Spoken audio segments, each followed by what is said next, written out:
you know? But desperate times, desperate measures. Exactly. I think I've got maybe like a couple more, but tomorrow is my last jumpsuit day, and then I think we're rocking then you're in and the rolling. clear? Back to normal clothes. For the record, I like the jumpsuit look. And the I think it's tennies? awesome. Yeah, yeah. like the You should tennies. continue to rock it or rotate it Thanks. in from time to time. You know, it's cold in these studios, and this feels pretty good. It's like a snowsuit. The other day, because it is colder up here in Studio 32 generally than it is downstairs where we do Good Day Chicago. And I had shorts on in solidarity with you. Sure. And I get it where you guys are coming from because it is quite a bit colder. It's a bit drafty. Because normally I'm in the suit and the pants and everything, but yeah. Yeah. All right, so I had never heard of one of the things we're going to be speaking. I always love, first of all, speaking to the folks over at the Adler Planetarium because I'm a space nerd. Very interesting, yeah. Have you ever heard of a black moon? I have not, and Black I'm very moon. curious. On the 23rd, what's the date today? The 21st. Okay. Saturday the 23rd. Yep. We are going to have a cosmic phenomenon known as a black moon. This is something where the moon is completely invisible, but it's not an eclipse. So we're going to learn all about what a black moon is from our friends over at Adler Planetarium. Yeah.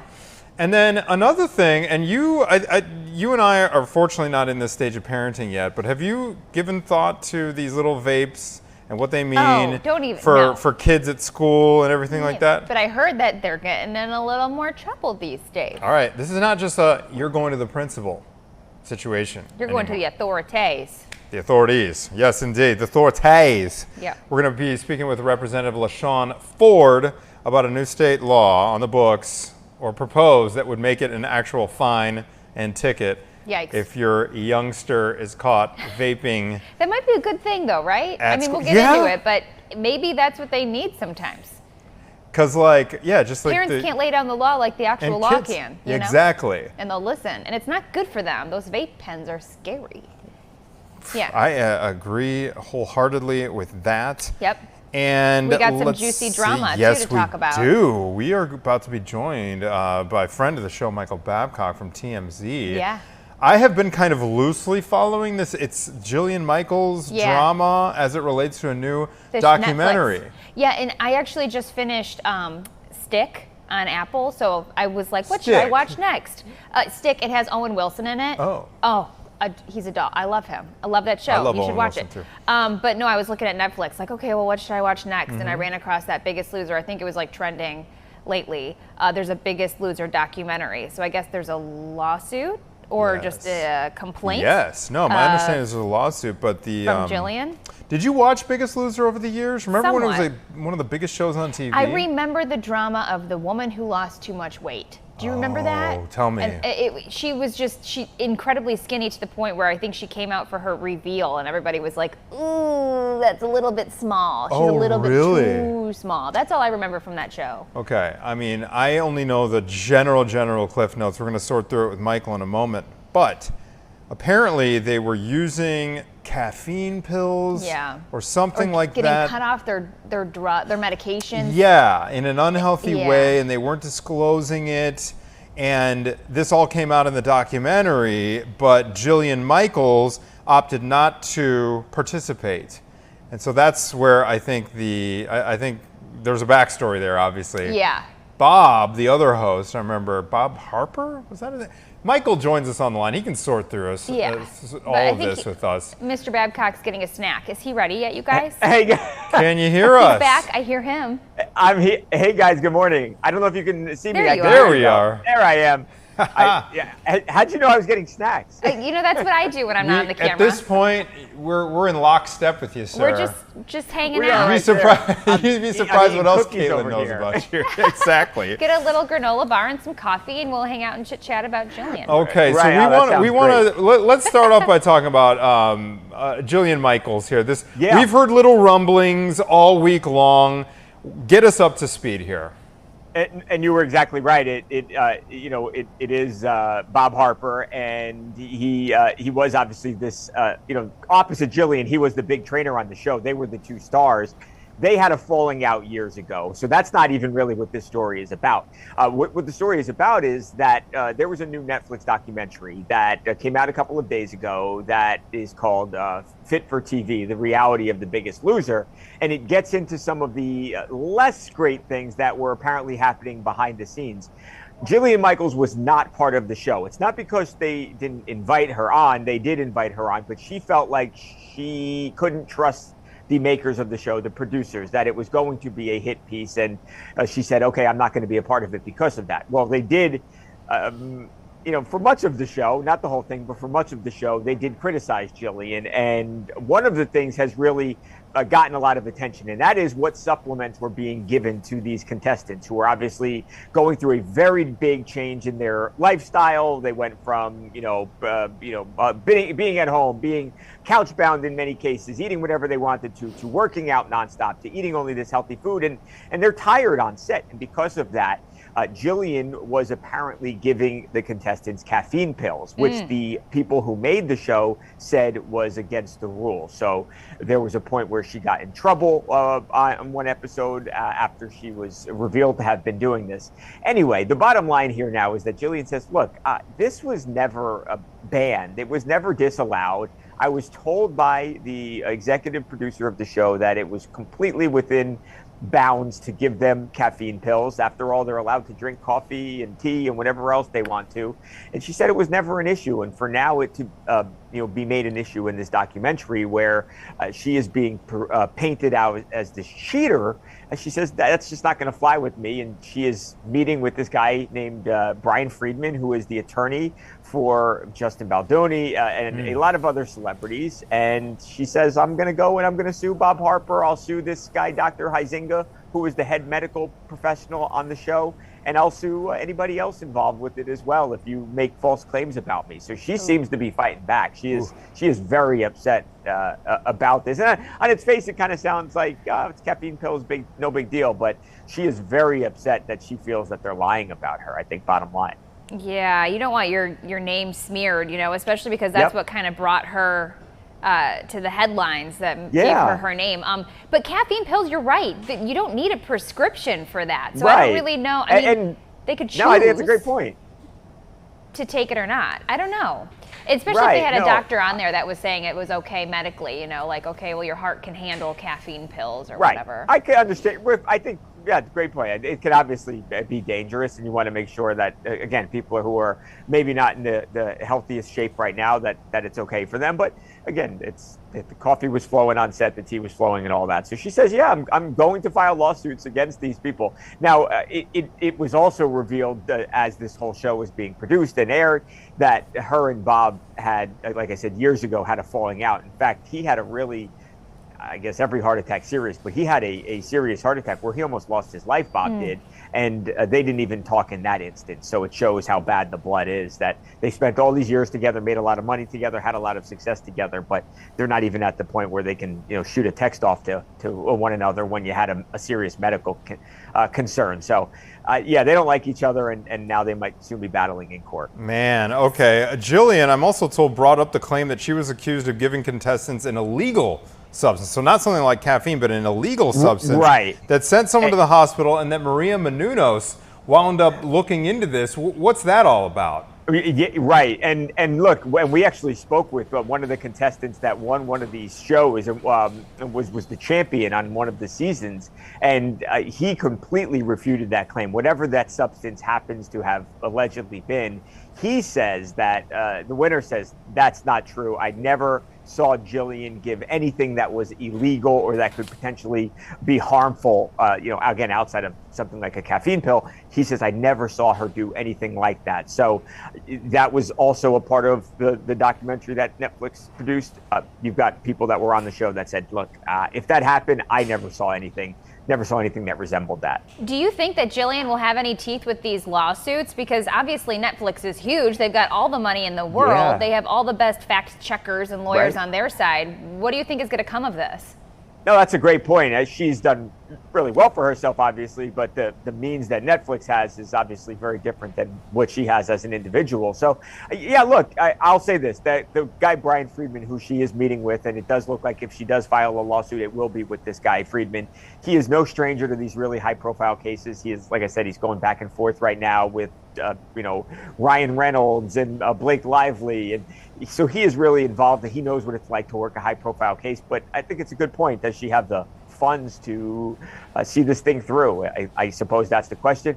There's no guarantee that she ultimately sues Netflix, and maybe she just chooses to sue individuals, and obviously that would seem to be a lot more feasible. So if it's just Bob Harper, if it's just this guy, Dr. Huizinga, I think probably an easier path to victory for her. If it is Netflix, I think you're going to look at something that's very drawn out, very protracted, and I don't think anybody wants that. Do you know or have any insight into why she opted to not participate at all as opposed to giving her version of events? Right.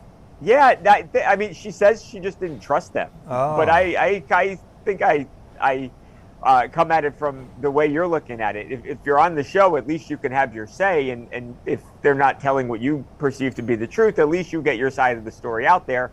Now she wasn't a part of it. You've got all these people who seemingly do not like her, who, they got their say. She didn't have her say. And that's the only thing that now stands as the record. She's since tried to come out, and I think we spoke with her for 20 something minutes on the phone the other day. Yeah, and she says, look, I've got receipts and emails and all that.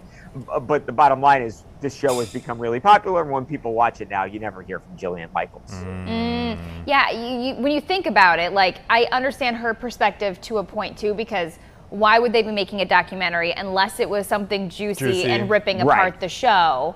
It's not just, hey, look at this show that did well for people losing weight. You know what I mean? Right. That's a heartwarming story, but I don't know if anybody watched. She's going to have to, they want present the those drama. receipts as well. All right, before we let you go, Michael, we understand Dylan Walsh of Nip Tuck fame was involved in a crash. What happened here? Yeah, this was scary, and the pictures are pretty serious when you look at these images from this crash. So he was in a car with his family on Sunday. He was in New Jersey, in Rumson, New Jersey, nice town in Jersey by the beach, and something happened, and it's not clear what actually caused the accident, but they were in. He was in a 2022 Ford Explorer with his family. They got 5 people in the car, and they somehow veered from their lane, where they were obviously going with traffic, into the opposing lane. Ultimately ends up not hitting another vehicle, but hits 2 utility poles. Hits one pole, bounces off, and then is kind of careened into another pole, and that's where they ultimately came to rest. But the car was pretty badly damaged again, and you had 2 people who were on the scene who were complaining of pain, so they were actually transported to a local hospital. They were ultimately treated, Dylan being one of them, and Dylan then, along with the other person who was treated at the hospital, ultimately released. So it seems like everybody's home. Nothing as serious as life-threatening injuries, but again, serious enough that they'd be sent to the hospital. Obviously, you see the airbags were deployed, and the front of the car took some pretty severe damage. He said it was his family? He's the guy from Nip Tuck, if people aren't familiar. Were there any kiddos in there? Or just I'm sorry, I didn't hear you. Were there any kiddos in there? Oh, that unclear. But again, if there were, it does seem like everybody, thankfully, was okay at the end of the day, outside of a little bit of, kind of discomfort and pain that they complained on the scene. But yeah, not unclear right now if kids were there. They haven't said. His reps have kind of kept things mum. They've thanked the police department, thanked the people who came out and rescued them, and obviously thanked the hospital staff as well for treating them. And do we know any foul play involved here? Was this just Doesn't seem like an accident? Okay. Like during the daytime too. But you wonder how do you veer off the road into the other lane and then into a pole? Kind of weird. Looking at your phone. Okay, well, we hope everyone involved makes a full recovery. Michael Babcock, always great to see you, sir. It was great to see you guys. Thank you for having me, and I'll see you soon. Happy almost Friday. Okay. Bye. Exactly. Man, that's a lot to sort through with because I was with the documentary, The Biggest Loser thing, because we go through this on kind of a micro level with a lot of our reporting where it's like, hey, you can't go on the air with one side of a story. In that instance, if you don't have both sides, or at least documented, like reaching out to try to get all angles covered and your bases covered, typically in that situation we will hold off on reporting that story. It kind of sounds like they asked her to be on though. Yeah, and so I wonder if that will help the Netflix side. Like, hey, we are. This is a work of journalism. We are reporting what we heard. This set of facts is on this side, and we reached out repeatedly. And if you put up, even if it's a boilerplate up saying we repeatedly asked Jillian Michaels Camp for campaign, for comment over Yeah. the months, Yeah. and we never heard back. She's on record saying that she denies that this was ever against the rules, that kind of thing, Well, I started watching it probably like 10 minutes in, and I think right off the bat, it's basically saying, it interviews a guest who was on the show who lost a bunch of weight, and it was his story, and I got to the point where he was saying, I was trying to regain my life back. I have these young kids. I can't keep up with them. So he lost weight on the show, but then it shows him today, and he's gained all this weight back. All of it back? Yeah. So he was basically saying, like, I thought that this was going to change my life, and now look at me today. So I think that might be their. And then it previewed that woman that I was talking about that lost too much weight. It kind of showed her too. So I think it's going to get into the weeds of these contestants and maybe like where they are today versus where they were. That would be kind of fascinating, because it has been, a couple decades? I can't remember when it went off the air, but it was a while ago. And he was saying that, or they were saying that this show had to have results in order to stay on air. Yeah, so the producers were really absolutely. pushing for, okay, if we're going to do like The Biggest Loser, you guys have got to actually lose the weight. So maybe they went to like all too far. Maybe. Because the incentive is for, these visual before and afters. Yeah. It's interesting how TV has changed just in these years since that happened. Those shows like, it was Extreme Makeover, right? Yeah. Where they would do like every possible plastic surgery thing. Yeah. And then the shows used to be gastro crazy. bypass. Yeah. And even like Fear Factor. Like the things that people used to go through to be on reality TV. Well, and also I think they mentioned it was like in 6 months of time, these people are losing hundreds of pounds. I mean, that cannot be good for your body. The stress and strain that it would put on your body. But I'm curious to see how it turns out, because there has to be some positive, results. Maybe people to this day are healthier than they were. I'm curious to check this out, because that's right. I mean, nowadays we've been spending the last couple months talking about the semaglutide drug. So a show like that probably wouldn't even I don't know. People are like, no, I'll just take the shot. I'll take the shot. Instead of sweating all. Exactly. Well, we will keep an eye on see how that all unfolds. Yeah. We're going to take a quick break, but when we come back, we get to speak with Hunter Miller, who's an astronomy educator over at Adler Planetarium, to learn all about this black moon, which will be in the night sky. It won't be visible to us, but it'll be up in the night sky this coming Saturday. It's going to be gorgeous this weekend, right? Yeah. So presumably we would have been able to see this, but black moon is invisible. We're going to find out why and what separates a black moon from an eclipse with the Adler folks when we come back.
Welcome back. It is 10:20. So this week, the night sky is offering up something you won't actually see, but it's still making headlines. And I've never heard about this.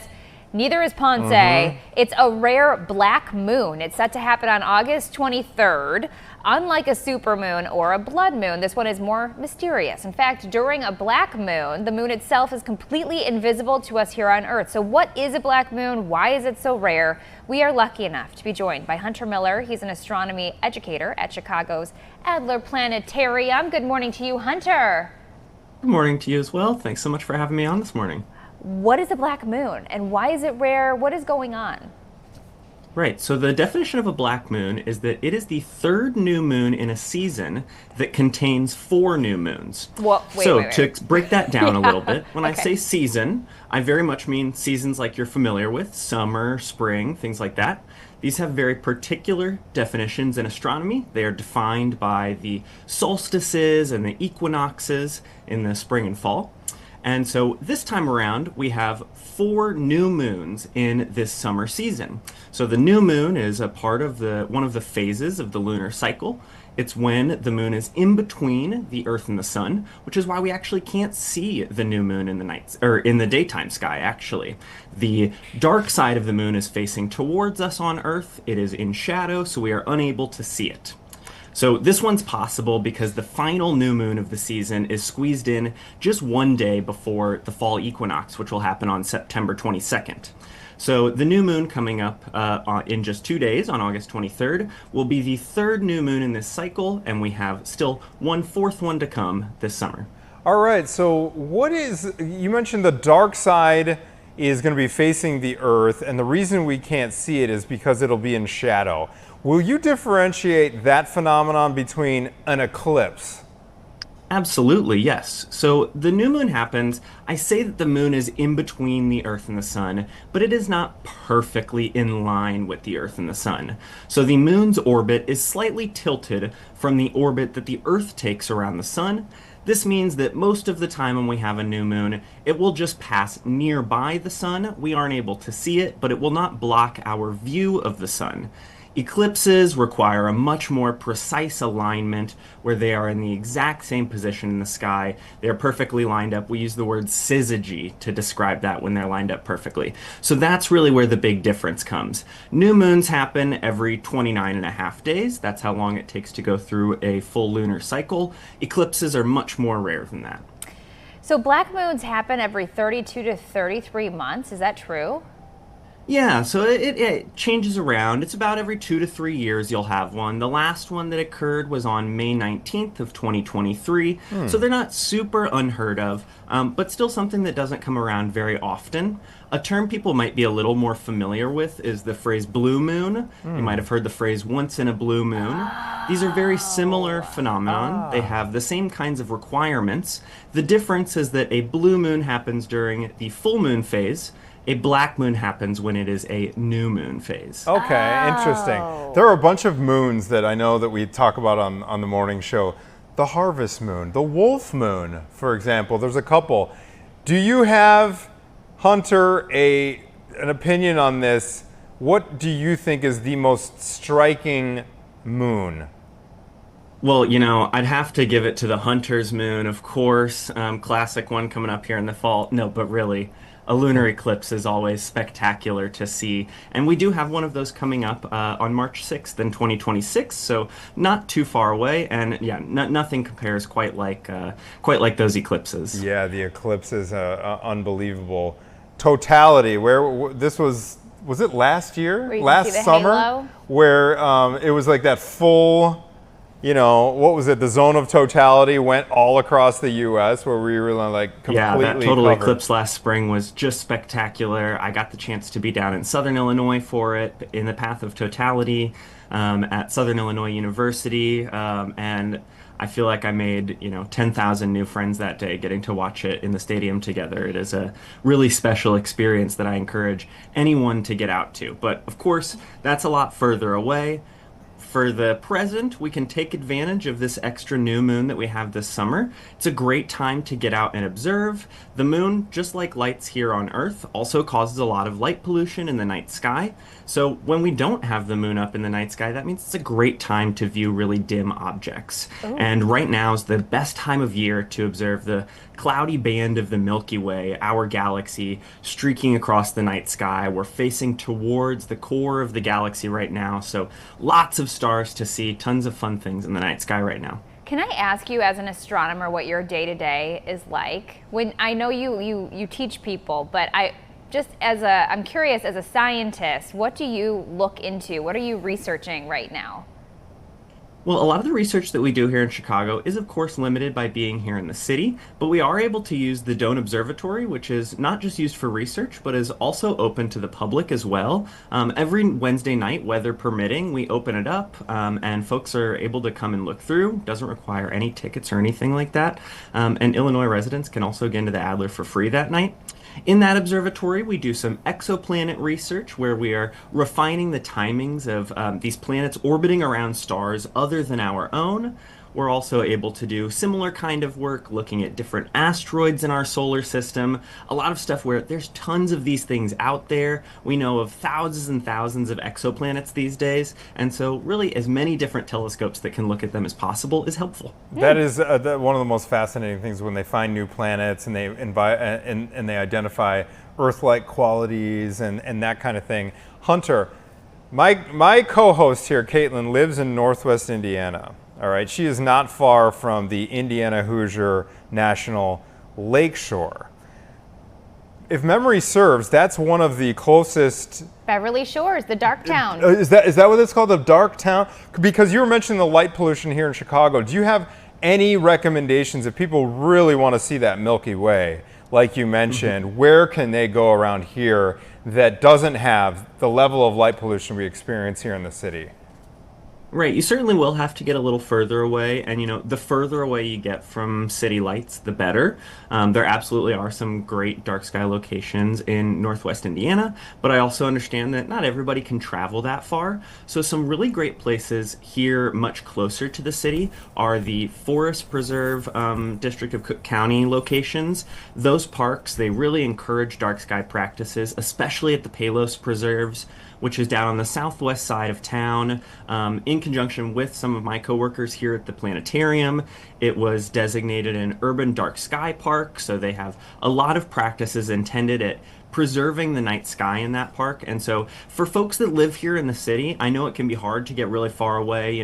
Some of these really great dark sky locations are going to be 2 to 3 hour drive away. But things like the Palos Preserves are just right in our backyard, just outside of the city limits. And that's a great place to start. You might not see all of the cloudy Milky Way overhead, but I could say from experience, you will be dazzled by the stars compared to what you can see here in the city. Hunter, for this weekend with the Black Moon, do you have a recommended website maybe? You know how sometimes we have like a streaming camera on the moon when we have events happen? Do you think there's going to be one that someone could check out this weekend, or if you're busy and you can't get outside? Well, there are always lots of great online content to it, but for me, in public observing, it's all about getting outside and looking up for yourself.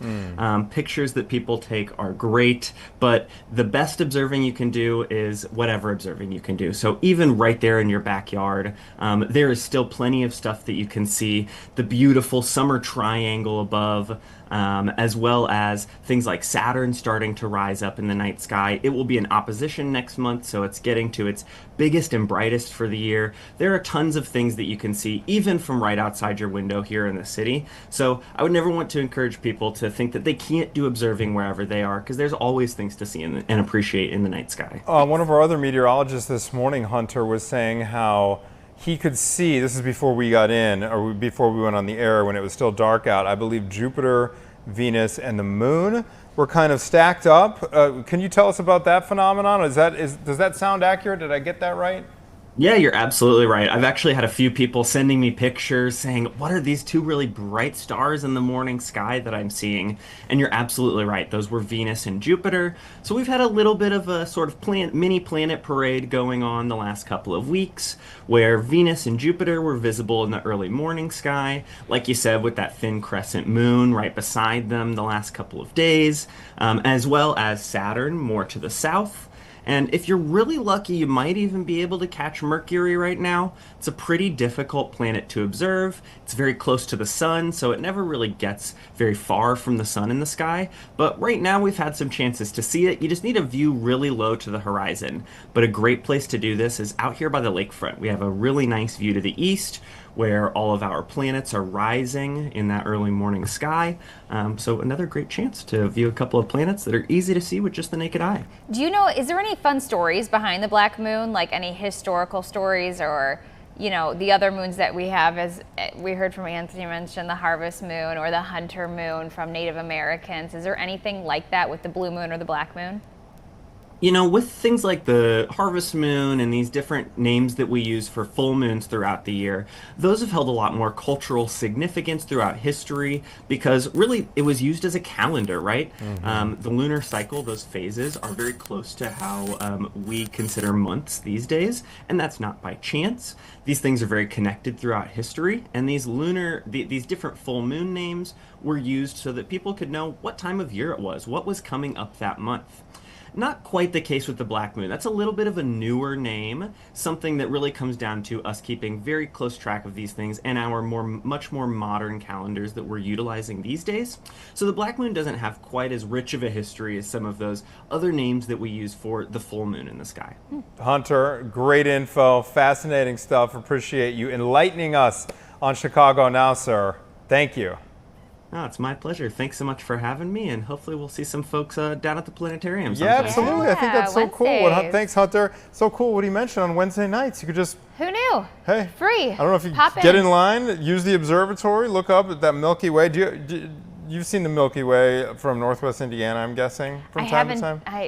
You got to go into that dark zone. I do. I want to live there one day. Remember we had that guest on and they said, were you here that day?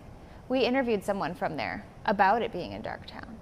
Oh. Do you remember? No, I don't think I... Oh, maybe you weren't here. I mean, I've done stories, I feel like, about light pollution, and they've talked about it, but I don't know if I was there that day. So the person lives in there specifically. Yeah, and they're the ones that encouraged it. But I guess the average age is like 50 and up that lives in that community. So maybe when we get a little bit, down the road, that's a nice spot. It's so cool right when you haven't seen full stars in a while, because we like to go to the mountains from time to time. You get up there in that thin air, and it just takes your breath away. You can see, it looks like mist. Have you ever spent the night outside under the stars looking up? Really? For my honeymoon, we went to...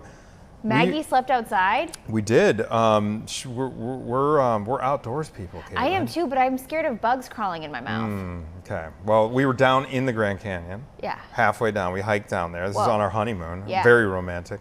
And we just there was zero light pollution there. And so I remember that. I have some pictures where even just regular pictures, like out of her camera, she does have kind of a professional camera, but just point and click. You can see every star in the sky. And you guys slept without a tent? Yeah. No way. Were you in hammocks? We were just on what are they called? Sleeping pads. What about animals? Not down there. No. No? Yeah. Okay. Yeah. Good for you. Thank you. You're brave.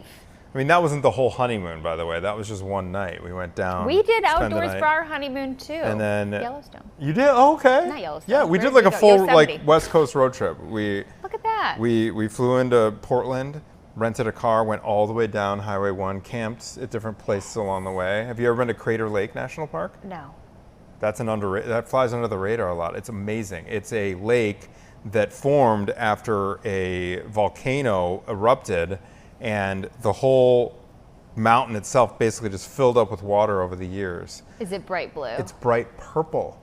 It's not this color. Where is... Did you go swimming in it? It looks like purple Gatorade. Can you go swimming in it? You can. I did.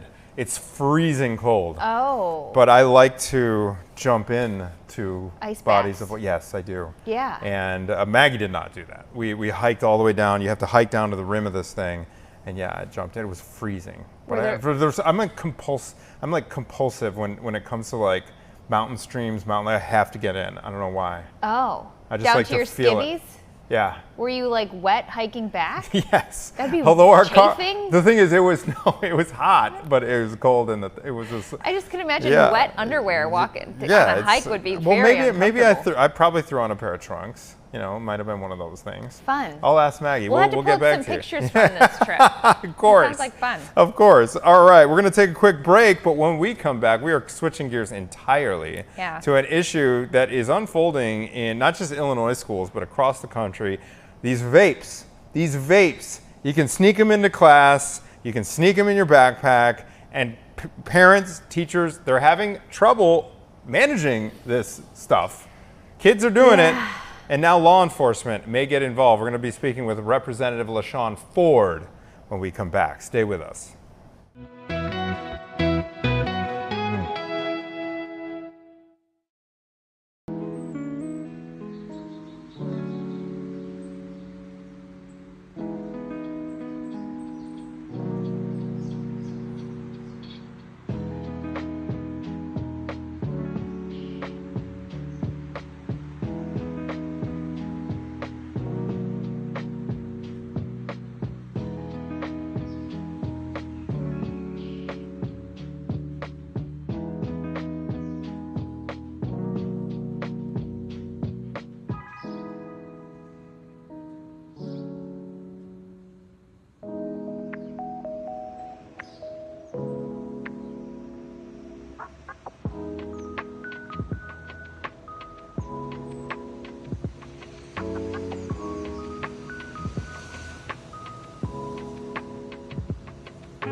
Whoa.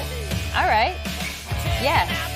Smoking in the boys' room these days, Anthony, it's vaping in the boys' room. And in Illinois, the last few years, if you were caught, you wouldn't just end up in the principal's office. You'd find yourself with an actual police ticket and fine. But over the summer, Illinois lawmakers passed a law to explicitly prevent police from ticketing and fining students. Prevent.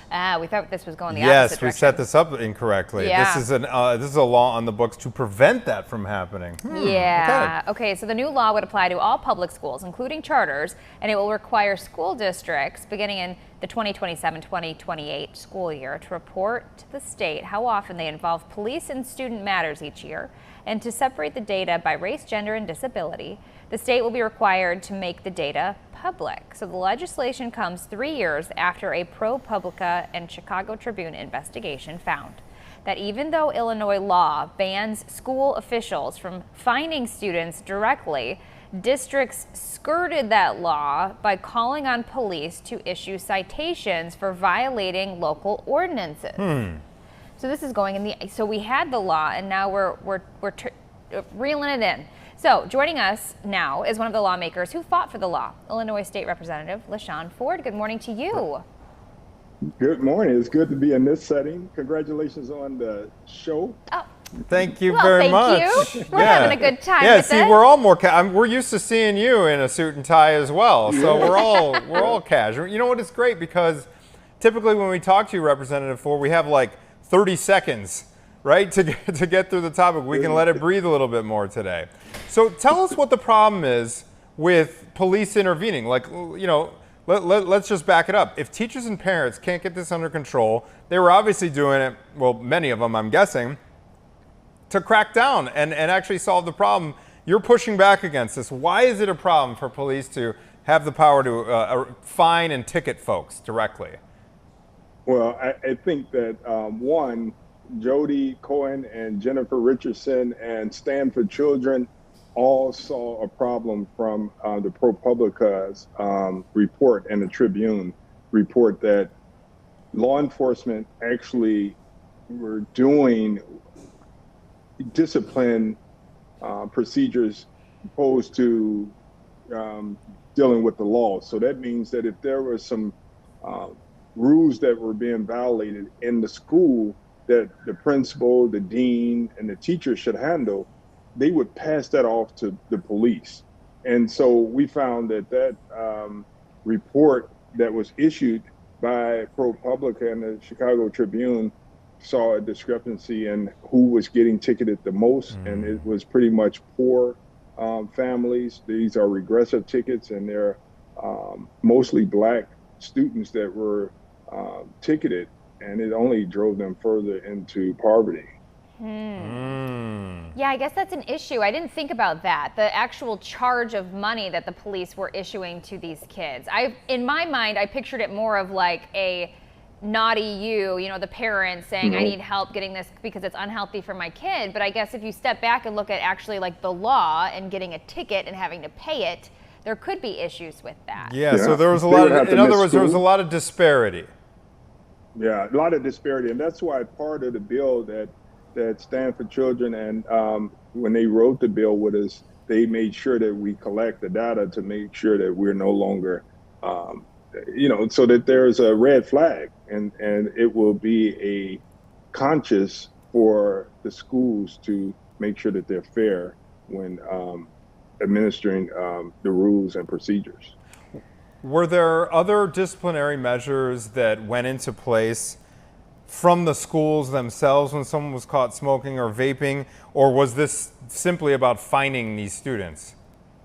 Yeah, this is about fining the students when they actually had the option to give them a detention, and it's easy for a school.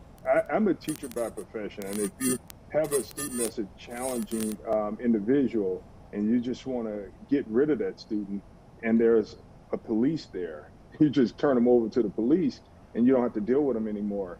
And that became a problem. And I have to give Amy Gavin, the Government Affairs Director for Stand for Children, because she fought really, really hard in Springfield to make sure that lawmakers understood the importance of passing this legislation.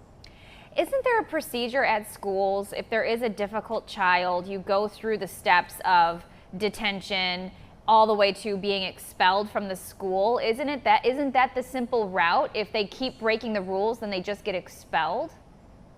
Yeah, and the goal would be to make sure that schools go through the process of discipline procedures. If it's in the handbook that you're breaking a school code, then you should be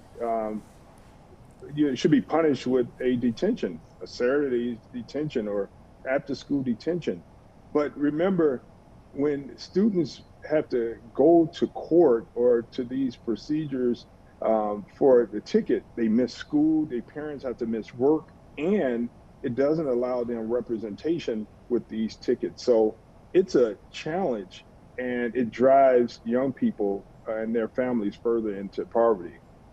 So what would you say then to the parent who might say, all right, well, it's state law that these products can't be sold to people who are under a certain age. This goes beyond just violating a school rule. This is a violation of state law, and therefore police should be involved. How would you respond to that? That's a good question. And we still, in the law, it allows for the police, if they're in the building, we strongly encourage law enforcement to use the school disciplinary policies and not use the criminal code for behavior. And this bill, with a lot of support from law enforcement, believes that this will take a little a burden off of the police. They have so much that they have to do, and it will build a relationship between law enforcement and the community, especially young people that seem to not have a good relationship with police. I guess my problem is giving a solution to the teachers. Okay, so they're putting their discipline to these kids who are vaping in school. If these kids get kicked out of the school, that's almost a worse problem for that child, I could imagine. If they're not listening to the adults at the school that are trying to discipline them, as well as their parents, I feel like what's the solution here? Yeah, and you're right. This bill helps create the environment where students can learn from their mistakes without being funneled into the criminal justice system. And we actually train teachers and we train law enforcement agents on how to deal with students that may be having disciplinary problems and not necessarily a criminal person. And then, you have a student that may be vaping. They don't need to go to jail. They don't need to be in the criminal code. What they need is possibly a little help. Maybe they need to be referred to treatment for a possible addiction. But that's not going to happen when you turn them over to the criminal code. Mm-hmm. All right, we are getting the wrap, Representative Ford, but before we let you go, what is the status of this piece of legislation? I'm reading here that it is set to go into effect 2027 to 2028. Is that, so is this thing passed and scheduled to go into effect that day, or what are the next steps here, sir? Now, part of the bill goes into effect immediately, and some of the bill goes into effect next year.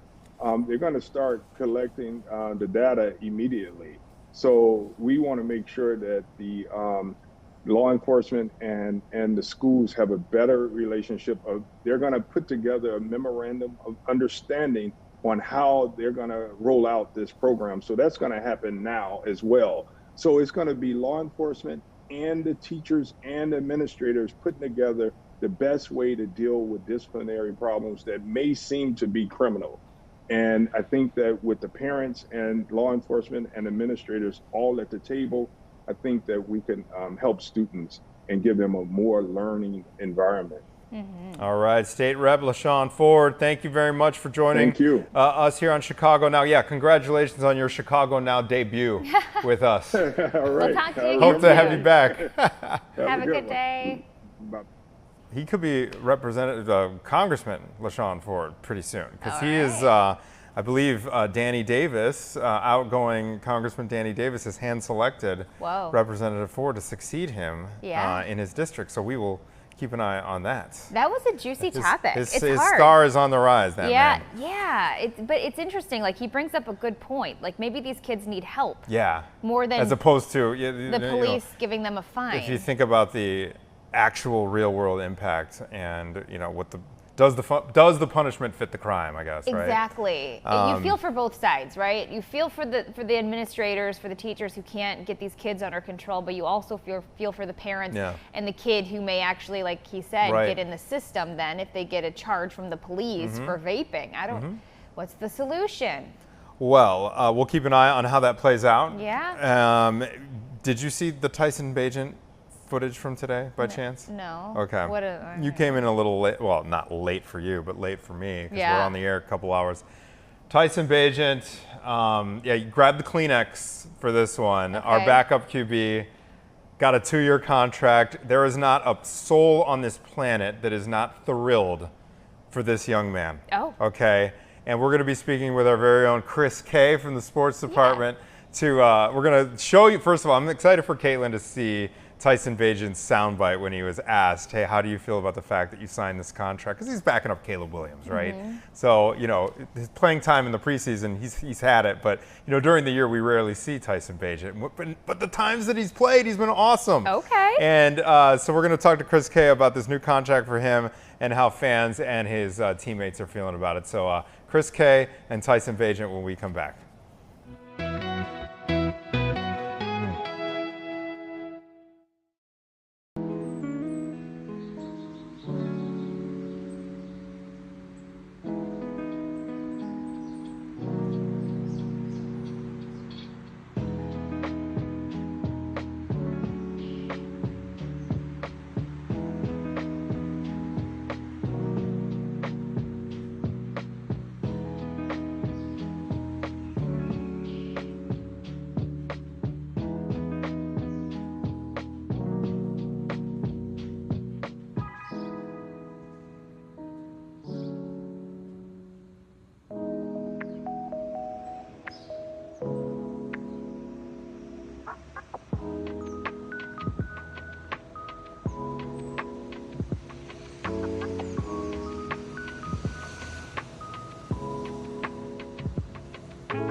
Yeah, I think that a lot of people don't know this, but my dad is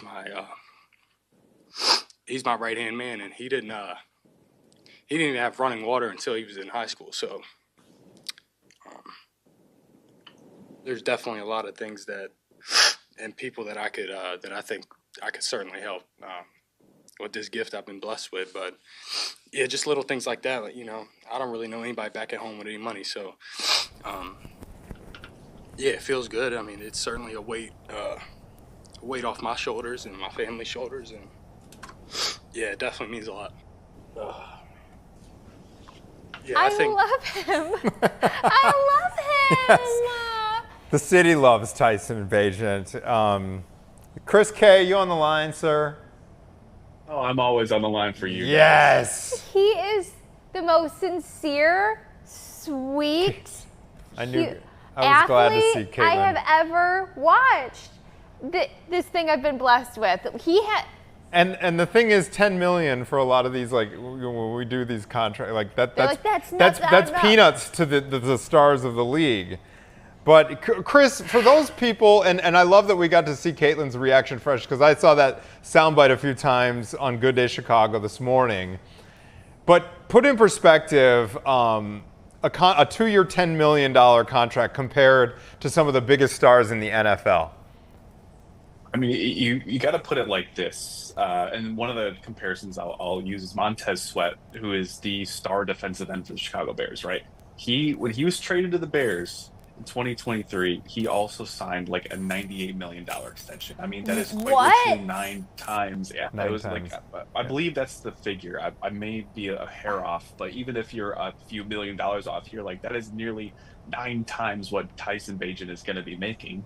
But I think it pales in the comparison with this idea that, hey, like, whatever contract you sign, your second contract in the NFL is life-changing money. Like, this is life-changing for him, and it's life-changing for a lot of his family members back in West Virginia. That is, I would love to talk to, obviously now would not be the appropriate time to talk to this young man about it, but like the comparison game. So I've always heard that comparison is the thief of joy, and obviously this guy is above that. I would love to pick his brain about how to stay humble and be happy with what you have. Yeah, because that's right. Because if he starts playing that game, I'm gonna compare what my contribution to this team versus what I'm making. Right. You could make yourself go crazy. But Yeah. and that's why I think that little clip is hitting home with so many people, Chris. And could you comment just like on how he has performed as backup QB? Because we saw him a few times under Eberflus. Was it Eberflus? Or like we have seen him. Okay, put in perspective how he has performed when he actually has seen playing time. Yeah, I think the biggest thing that we've seen is you go back to that 2023 season, and people, and I mean, we were talking about a little bit. We kind of recalled that like we don't really talk enough about how in that year he was an undrafted free agent out of Shepherd University, Division II. Now, granted, if you go back to 2002, there have only been 3 Division II quarterbacks: John Kitna, Keith Nolan, Todd Bauman, who have started NFL games, have former Division II quarterbacks. So he was already fighting an uphill battle as it was. And he had impressed a lot of coaches in the Senior Bowl and the pre-draft process and everything like that. But the problem then becomes, well, he's undrafted. The Bears just gave backup money to P.J. Walker that year to back up then quarterback Justin Fields. So then we go to training camp. Tyson Bagent wins the backup job in training camp. They released P.J. Walker. Now here we are. And that year he started 4 games. Won 2 of them. And people will point, well, it was the Las Vegas Raiders. They fired their coach next week. Well, it was the Carolina Panthers. They had the number 1 overall pick in the draft.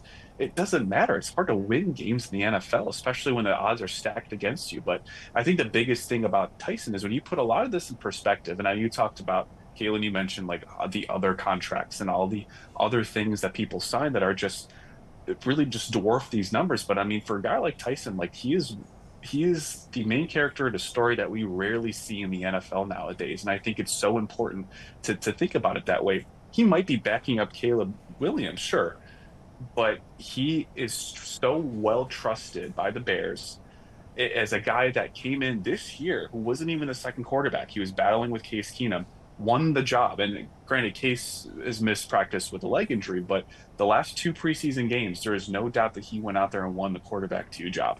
And that speaks volumes for a guy that all he does is go out there and work. Ryan Poles said he's the hardest working player on the team, or like the pure hardest worker. And it's showing, especially now in camp, where he's just performing at a high level when his number is called. Do we know, was his dad there? I'm just so curious about the backstory. Was dad watching? Have we heard from his family at all? I'm sure this is blowing up. Yeah, I don't believe we heard from his family at all yet, but it wouldn't surprise me if we see that coming out in the near future. I mean, his dad is very much an outspoken support, in support of his son, which granted, like we love to see that. We love that. But I think at this point we're starting to see the support from the Bears, which I think is the most telling, because when you pay a backup quarterback that much money, it not only does it say like, hey, we believe in you, but like we also believe that you could start anywhere in the NFL. You could start at quarterback, but we want you here. We're going to take care of you under this new coaching staff, which sees the talent that you have and understands the value of having a good backup quarterback in this team. Can't wait to follow his story. Yeah, Caitlin's got one more. We're getting to wrap, but she's got one more. Because you said it. So is this more than a typical backup quarterback would make for the first year? Oh yeah, this is much more, because his signing bonus coming out of college, coming into the Bears from Division II, is only $25,000, which granted, like that's a lot for us. That's a lot for us. For the layperson, non-athletes. Yeah. Okay. Well, that makes a difference then, I guess, from my perspective. I'm super curious what the $6 million incentive is, because I'm reading that it could go up to $16 million. What's the incentive? Do we know, real quick? Do we know, or is that undisclosed? It's undisclosed, but I would assume it involves starting a game, winning games, taking the Bears to the playoffs. Right. It's usually like very success related when it comes to incentives. I'm sure it's $6 million is a lot, especially for incentives. But like, just imagine what the incentives are for Caleb Williams' contract. Right. Totally. Oh my. I can't wait to follow the story. Chris K, thank you, sir. Thank you. Appreciate it. My pleasure, guys. All right, we only have 13 seconds. We I got to know, get I off the know, air. Bye-bye. Thank you for Bye. joining We're having us. too much fun. See you tomorrow. The ladies are up next. Bye.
Welcome back now to the 11 o'clock hour of Chicago Now. We are almost to Friday. I'm Gabriella Primus. And I'm Tia Yoon. Can we get to Friday? I know, no kidding. It's just like, it's like that little taste. We're so It close. is. We're so close. Like we always say, we have a busy show coming up. I will say it's very Chicago-centric today. It is. On Monday, you missed it, Tia, with What Elizabeth happened? Matthews. When you were on your well-deserved vacation, we had pizza from Giordano's. Well, we're going to have pizza again to kind of end the week. You never can get enough of pizza. I know. So it's taking center stage this weekend, even more so here in Chicago with Pizza Cityfest happening in River North. It's a 3-day celebration of some of the best pies in town. So we're going to have a 13-time James Beard Award winner join us with a preview to see what's going on with it. Hopefully Pizza get in a the couple morning? of bites. You know what? By now Love for it. me, Tia, it's like It doesn't matter midday, the time. Midday, Yeah. exactly. And then we're also talking about Chicago Public Schools, how they're facing the $734 million budget gap. So we're going to bring in Paris Schutz. He's going to talk about what Governor Pritzker says the state won't, how the state won't bail them out. So Yeah. a lot to talk about. Well, Paris always has really good stories does. and good politics that he covers in Chicago. Chicago is a politic town, so It is. it completely makes sense. But first we got to talk about, we talked about pizza.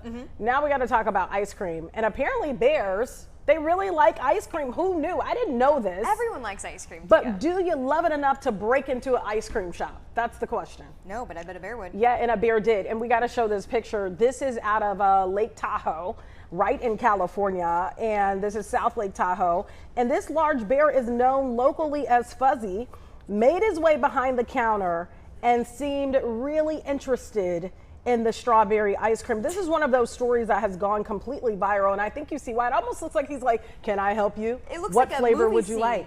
doesn't it? I mean, honestly, almost it looks like someone in costume, like sitting behind there. He looks like a human. Yeah, it looks AI, doesn't it? Like Yeah. like he's imposed, put right behind the counter. But look how he is. I mean, he's perfectly behind the counter, digging his way through the ice cream. I saw this and I thought, holy crap, this can't be real. But no, it is. And it's been spread all across the country now. What do you make of this, Gabriella? Just looking at the I don't know image. if you've noticed though, Tia, when you're looking at this picture, he's all up in the ice cream. See the bananas behind him? I do. He doesn't want the bananas. Yeah. Could care less. Yeah, Care less. more. I mean, I Just think like that's me. most humans. Just like me. Forget the healthy stuff. Yeah. We'll go for the ice cream. I heard of so many stories, probably so have you, especially working in California, of bears going into homes, being stuck under houses and stuff like that. Never in an ice cream shop. Yeah, this is the It'd be first. a good storyline. That's how you start a movie, right? Yeah, it is. But that also is a testament to maybe how good their ice cream is.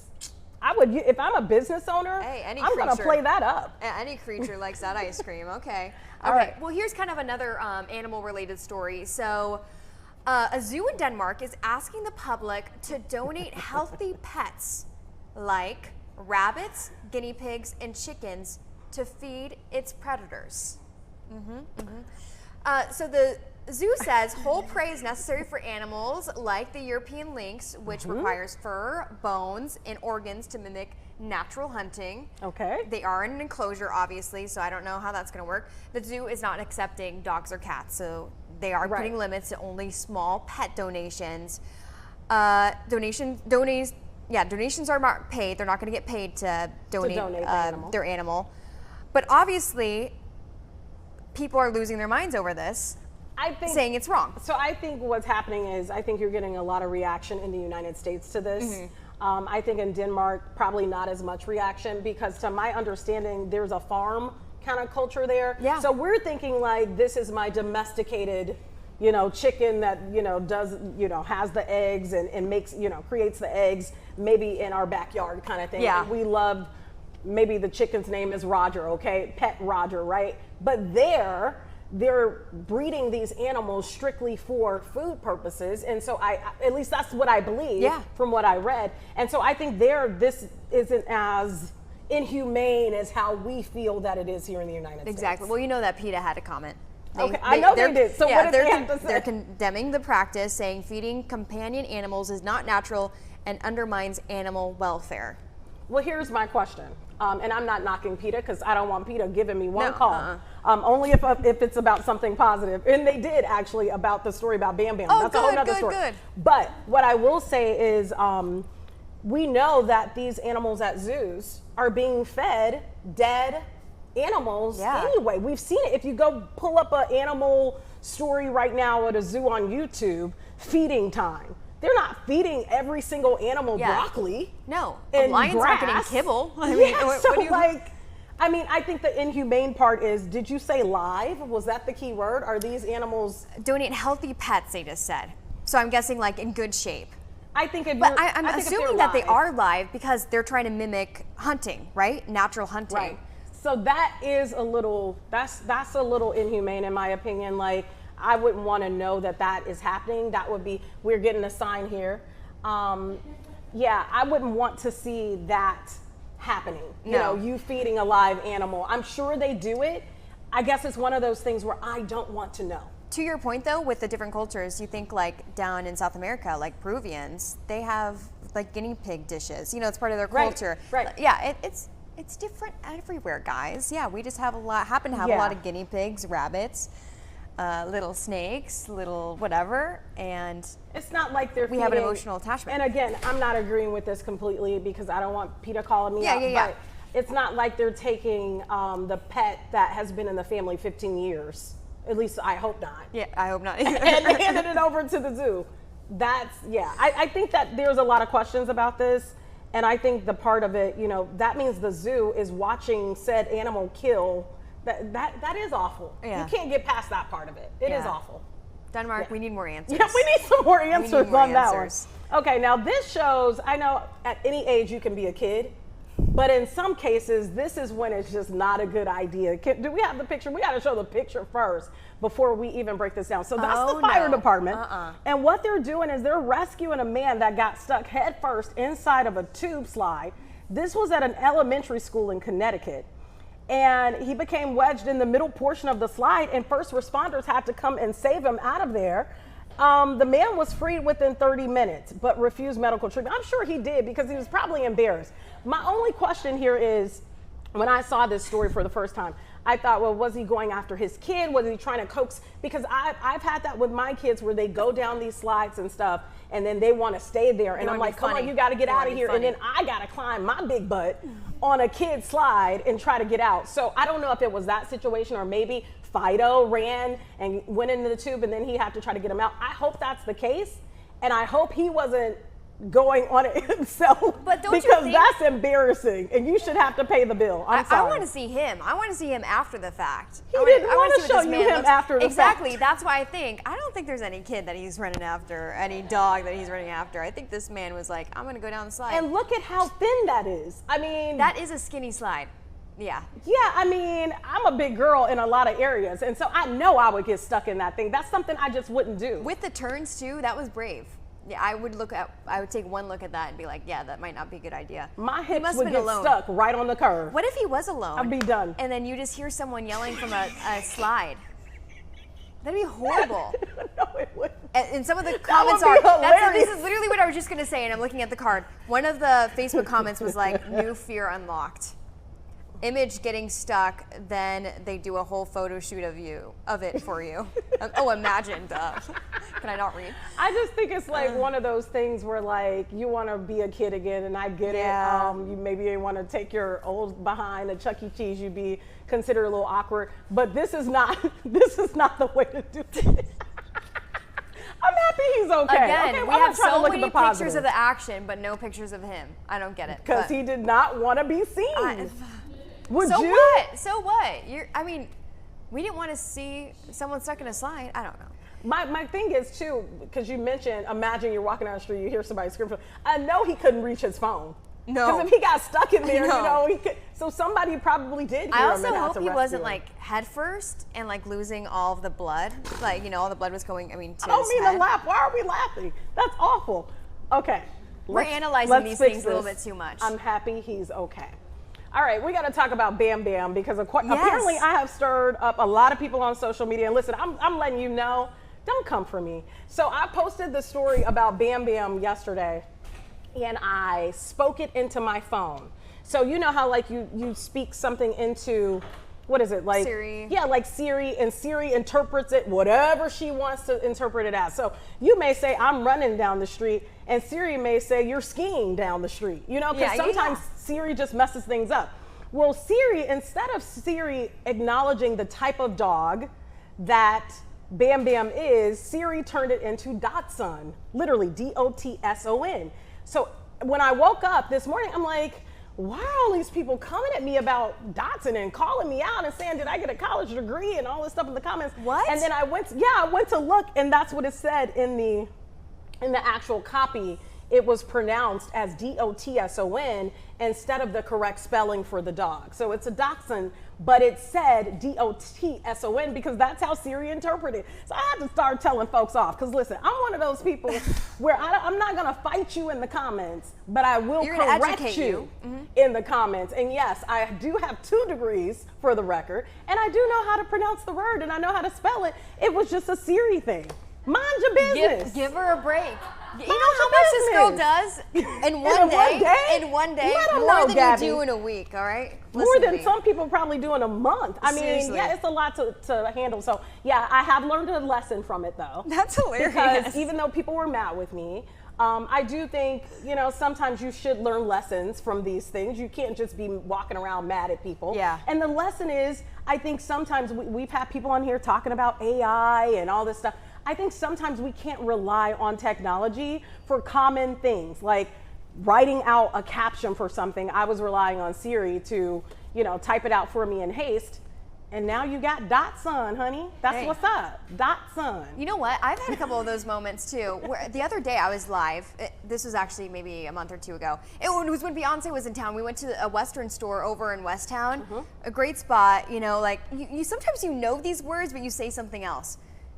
You know, like chaps. You know, I was wearing chaps. Correct.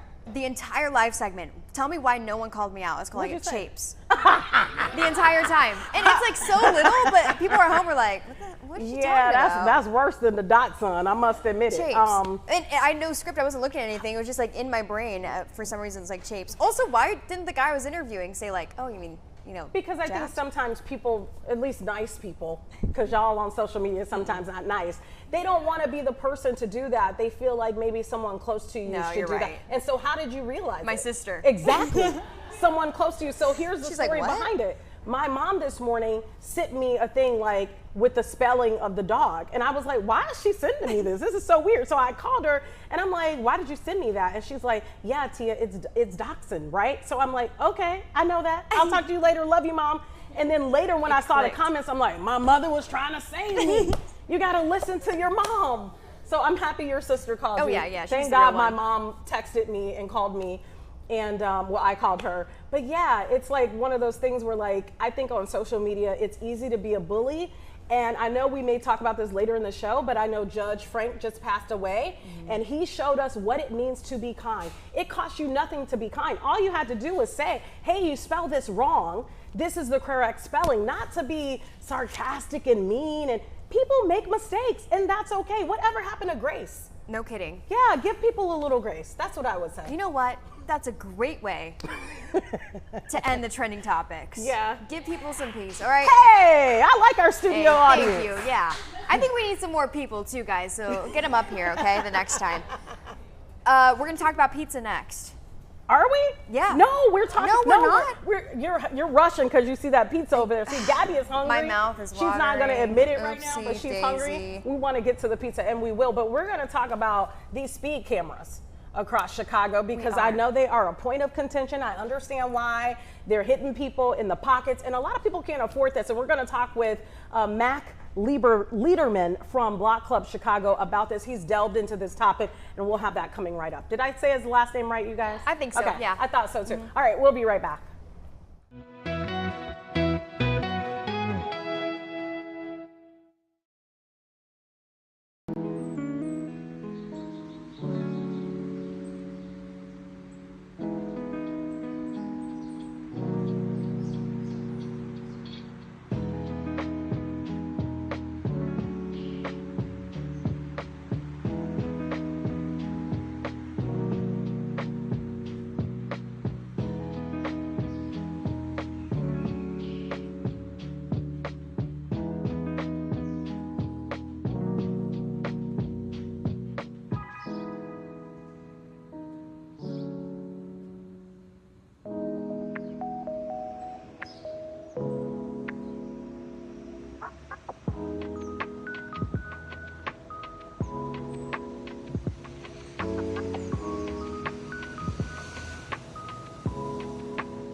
Welcome back to Chicago Now. We're going to slow things down on our show. Talk about something a little more serious that definitely impacts a lot of people across Chicago, and that's the speed cameras. And joining us right now is Mac Liederman with Block Club Chicago. Thank you so much for being with us. We talked last time about something important. You're back this time to talk about this being an important topic, speed camera being equitable. Can you talk a little bit about it? Yeah, well, first of all, thanks for having me back. I'm truly flattered you wanted to have me on the show the second time, so really appreciate it. Speed cameras, yeah, so we got 50 new ones in the city of Chicago that have been coming live onto our system over the past year. These speed cameras are largely going up around city parks and schools. They're pretty evenly displaced around the city, but as you mentioned, equity. A long time knock on these speed cameras, and it has been this way for a really long time, is that they've been found to disproportionately ticket black and brown drivers. How these new speed cameras are affecting city drivers so far is yet to be seen. I've definitely seen more than my fair share of quick light flashes when someone gets caught for the ticket, and the ticket can really hurt your wallet. These tickets, they run $35 for going just 6 to 10 miles per hour over the speed limit, and can be over $100 if you go 11 miles per hour. And the threshold for getting one of these tickets was lowered under our last mayor to just 6 miles per hour over the limit. So these speed cameras are serious business. Why we're getting 50 new speed cameras, you might ask? It's because the city of Chicago needed to balance its last budget, and part of balancing its last budget was finding money to pay for positions implemented in the city's police reform consent decree, which is the sweeping set of reforms that the federal government demands of Chicago to make to its police department after the shooting of Laquan McDonald. Well, some of these positions included therapists for police officers, many of these officers who are working incredible amounts of overtime as we deal with an officer shortage. So there was a giant rift to get those positions back into the budget, and they did. And the way the city found the money for it was they put up 50 new cameras. Mac, you kind of maybe mentioned it there, but would you say that these cameras are improving safety, or are they just really creating revenue? It's hard to say. I mean, if you ask city officials, they say that these aren't a revenue maker at more, that these are a safety thing. But, you know, the timing is quite conspicuous here. The fact that these cameras were added right in the middle of the tail end of the last budget making season, I think is rather telling.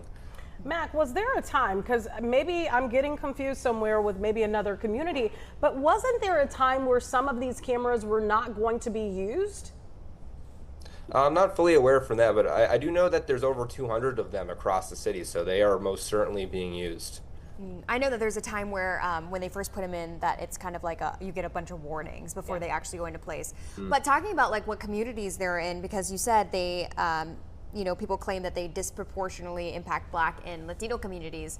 How is the working group addressing this concern? Yeah, so this new working group, just to take a step back here, is a product of Alderman Daniel LaSpada, who led an effort earlier in the year to lower the city's default speed limit from 30 miles per hour to 25 miles per hour in the name of safety. He said that it was an unsuccessful effort, but what he's trying to do now is put out this survey through the working group, and the survey will be open through Monday, so anyone in Chicago can go and click the link and put in their 2 cents about the speed camera. I'm sure many will be complaining about their tickets, but I don't think that's really the purpose here, guys. I think the purpose is to kind of get a sense of what some of this money should be set aside for. Maybe it's infrastructure improvements, maybe it's making the sidewalks larger or safer, feedback about where the speed cameras should be if we have to have them. So I think it's kind of an open-ended way just to let people have some sort of cathartic reaction to these tickets they're getting and speak their mind about it. So yeah, it will be interesting to see what actually comes out of it, if anything. Real quick, I know we're going to talk about something else, but Mayor Brandon Johnson has been very big, widely talked about taxing the rich to get a lot of money for the city of Chicago to make up some of these budget shortfalls. What is his response to this? Because now he's taxing the very people that he really went on a campaign about to essentially protect. Well, maybe not taxing them, but hitting them with additional money that now has to come out of their pocket. Yeah, I mean, that's a great point. This is what many critics call a regressive tax. You think about it, the taxes on at grocery store checkouts, on bags, speed cameras. These are things that disproportionately impact or largely impact middle-class working people. On the campaign trail, Brandon Johnson promised to not add speed cameras at all. That was one of his promises in one of the final debates leading up to it. But I think when he inherited a city with the budget woes that we have, the inability to pay pensions, it's almost like the mayor suddenly in that seat has to put anything on the table. He's tried other, ways that putting what he calls more progressive revenue, which is a tax on the top percent earners in the city of Chicago. I personally think about the Bring Chicago Home initiative that would have was a hallmark of the mayor. It would have put a tax on luxury real estate transfers over $1 million to create a dedicated fund for homelessness services. That effort made it to the ballot box as a question for voters, and it was voted down. So I think the mayor has really run into a lot of issues, and getting some of those higher end taxes out the door. He's had to defy in city council. So something like adding speed cameras is something that it seemed to be more politically advantageous and easy to pass, especially when you're dealing with the ticking time bomb that is always the city budget every year. Yeah. Another thing that you're following, because you're busy, you have a lot on your plate. We're talking about a nursing home in the Bronzeville community that it seems like it's inevitable that it will be shut down, and that's Southview Manor. Can you talk about some of the issues that have been reported there? Yeah, my colleague Jamie Nisbet Golden has been diving into the story for a while now. This is a Bronzeville nursing home. It's called Southview Manor. It's on South Michigan Avenue.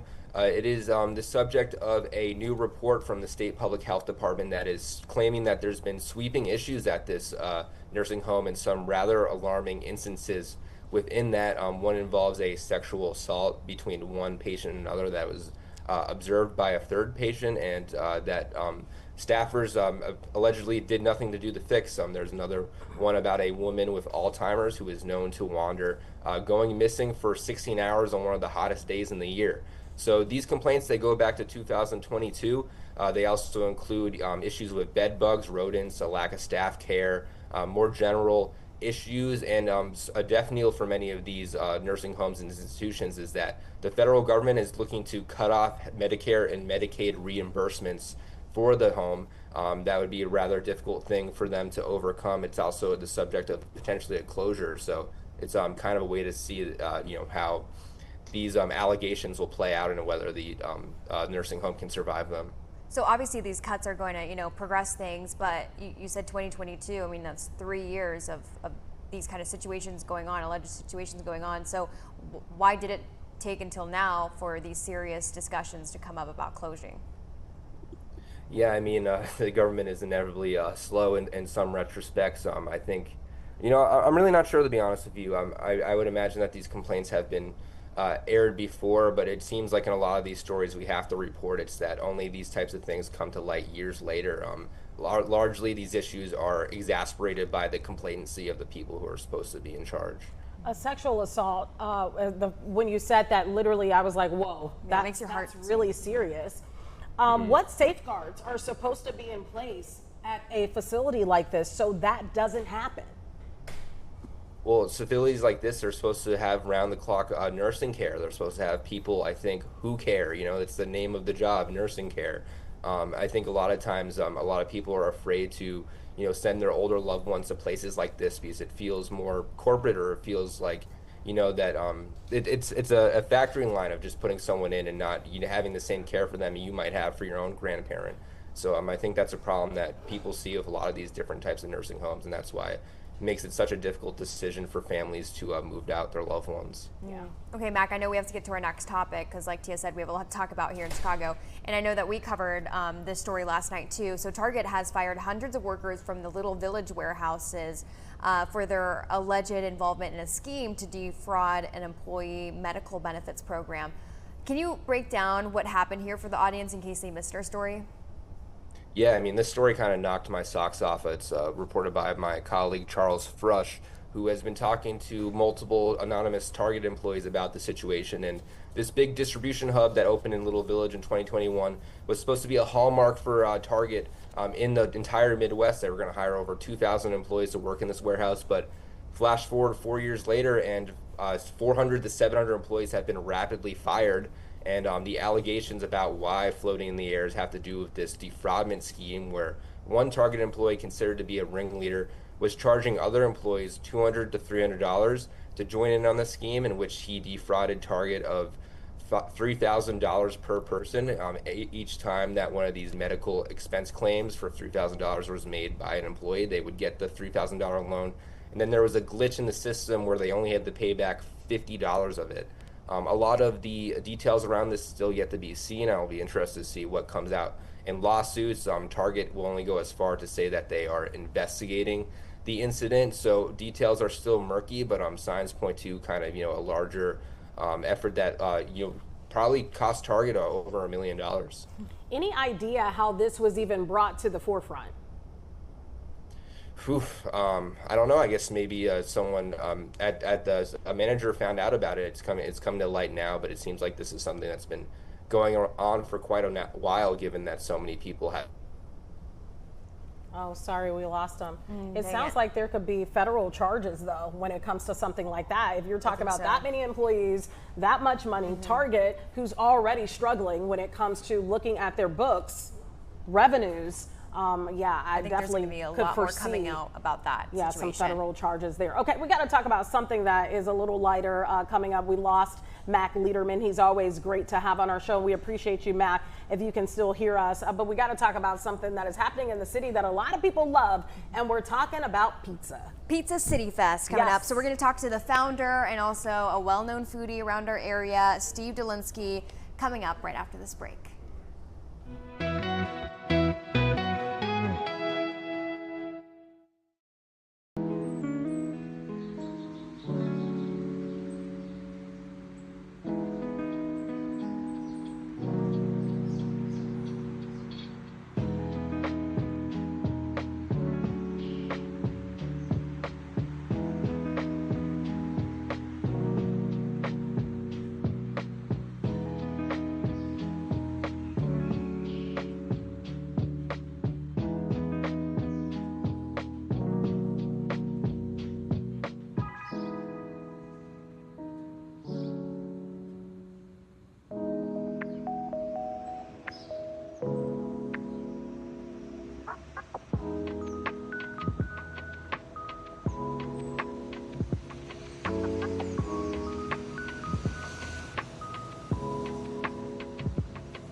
A 13-time James Beard Award winner, also founder of Pizza Cityfest. That's happening in River North this weekend. Thank you so much for joining us. Of course. I know It's pizza time. It is. You're a well-known foodie. People recognize you, and I know that you know what you're talking about. Let's talk about the fest. What can people expect? It's going to be 3 days, Friday, Saturday, Sunday, 14 pizzerias each day from all over Chicagoland. The cool thing about our event is that we actually bring in enormous commercial ovens shipped in from the East Coast. So we are baking all of this pizza fresh, on site. It's all super hot, super delicious. So that's the cool thing about our event. It's not like bringing in pizzas and keeping them under a heat lamp or in a hot box. You're getting freshly made pizza. And the other cool thing about this is you really get to see Chicago at its best in terms of the deep bench we have here. Everybody thinks of, oh, Chicago thin and stuffed and deep dish and maybe deep pan, but we also have and Detroit and Sicilian and artisan, and Neapolitan. So you get to see all these pizzerias, all these styles in one place, in one parking lot for 3 days. Let me ask you this, because when we think of pizza, we know Chicago goes into a battle with New York and all these places. Why do you think Chicagoans love pizza so much? Because we really do. We do, and I gotta say, I think that argument is a little dated, and a lot of people try to say New York versus Chicago, and it doesn't really hold up anymore, only because when you say Chicago style, and on Sunday we have a panel discussion, what is Chicago style pizza with 4 of the top dogs in Chicago. You could be talking about Chicago thin, you could be talking about, you're looking at a picture of a stuffed pie here from Nancy's. They created stuffed pizza in 1971. That's 2 layers of dough, by the way. There's a bottom layer and a top layer, and then the sauce is on top of that top layer. Yummy. And that's why whenever you see a pizza that's as high as the pan it's baked in, that means it's stuffed. Yes. But then there's also deep pan pizza, like we have at Pequod's and Bert's and Millie's. We also have deep dish, like at Lou Malnati's and Paisano's. Yes. Very different styles of pizza. Plus, of course, the Chicago thin. So you can't just say Chicago versus New York, because there are so many styles here. And also New York has the square and the slice. Now this is from Prince Street Pizza. They're New York based, but you don't see a lot of Sicilian-style pizzas in Chicago. You don't. There are old school, like grandma Italian bakery-style places like D'Amato's in Westtown. But here's a great example. You should get to try this, by the way. Okay. This is Oh, we Sicilian. will, trust me. So it's done in a sheet pan, and it's left to proof overnight, so it rises a little bit. There's another one in New York called a grandma style that's shorter and crispier. But this is a thicker Sicilian style. And again, you're going to see this at Pizza City Fest this weekend. It's a sweet marinara on top. It's got some aged and some fresh mozzarella on it. It's baked directly on the hearth of the oven, so that when you look at the bottom of the pizza, and this is an important part of The undercarriage, pizza, as they the say. undercarriage. Look at So you. good. Look at me, guys. Wow. So undercarriage, you want to see that's baked properly, right? And then there's crust, which is the outside of the pizza, and then there's crumb, which is the inside of the pizza, and that's where you see the fermentation happening and the bubbles and the little air pockets. Yeah. That tells you there's a little bit of fermentation, so that gives you more texture, more interesting flavor to the pizza. This is some really good pizza. Crust, crumb, undercarriage. I hate when people say this, but everyone at home, I wish you could smell how, like, Right, through the doesn't it? screen. Say that all the time. I hate saying it, but it smells delicious. I mean, baked mozzarella and tomato sauce and freshly baked crust. That is the kind of the hallmark, and we're going to have jardinera there. We're going to have lots of bars there. We've got tequila there. We're going to have education on Sunday. Live bands too, which is kind of cool. 16 Candles, a big '80s tribute band. Foo Fighters it's a Foo Fighters ripoff band, cover band. Excuse me. We saw that, yeah. They're going to be there on the weekend. So we've done this in the past during the day only, but this is going to be Friday and Saturday night, so 5 to 10.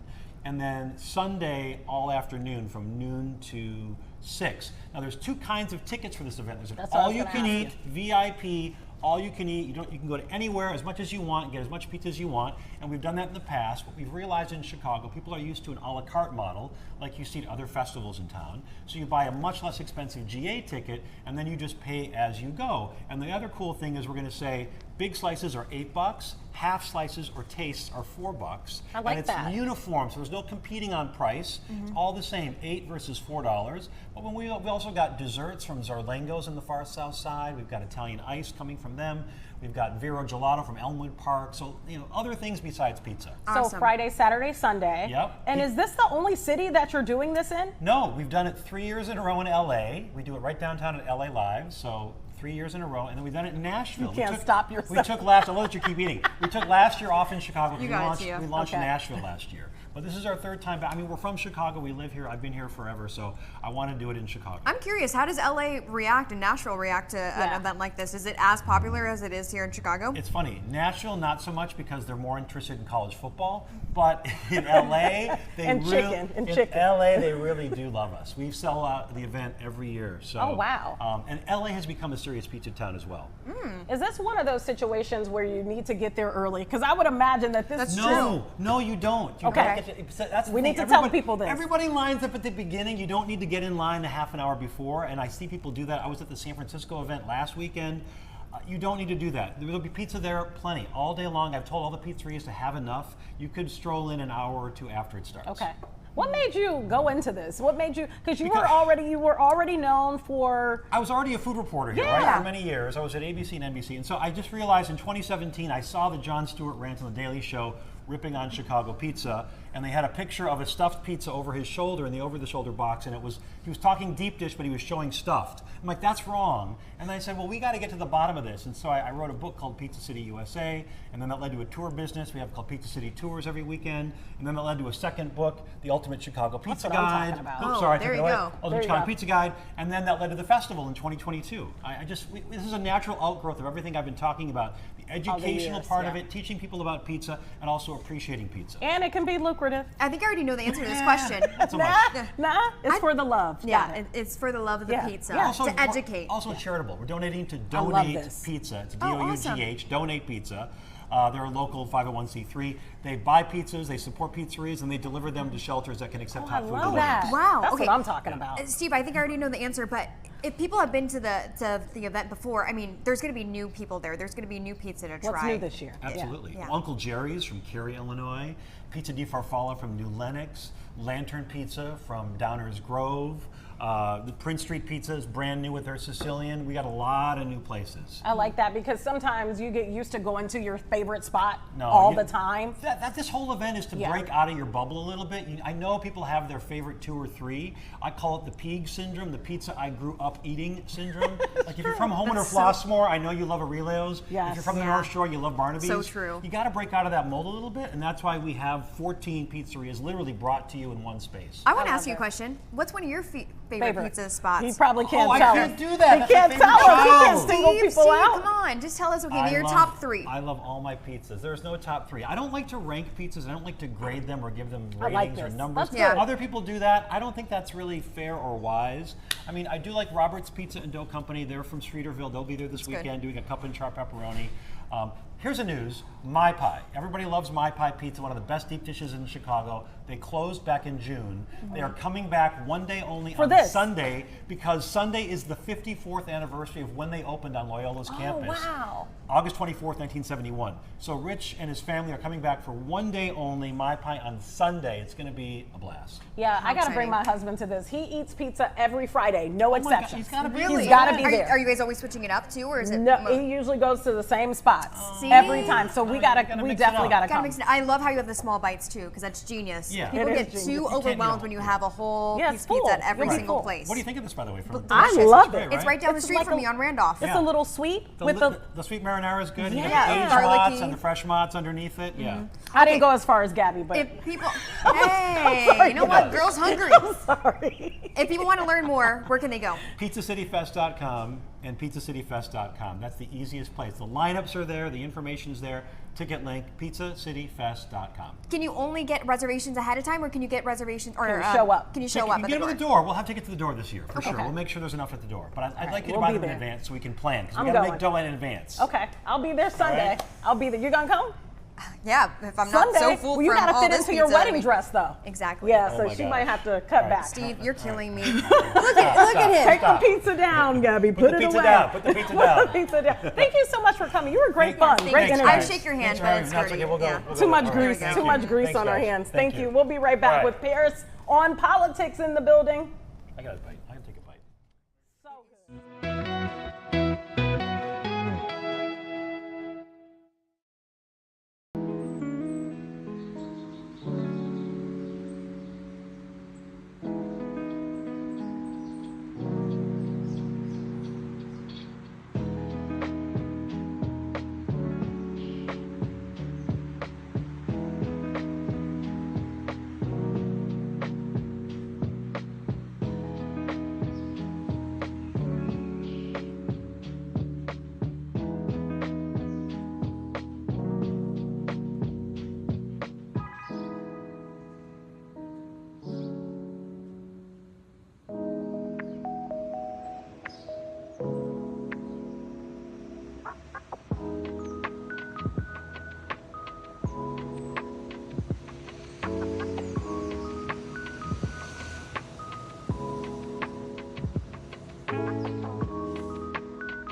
Paris was too busy. He was over there with the pizza. I definitely don't need more Prince Street it's pizza not in my lipstick life. on us. It's or lip gloss. It's some grease get on some on my our suit? lips. So good. I live right around the corner from there, and you go there all the time? I'm there way too often. It's okay. So good. You're a busy man, so you got to eat. I know, but you can't stress eat.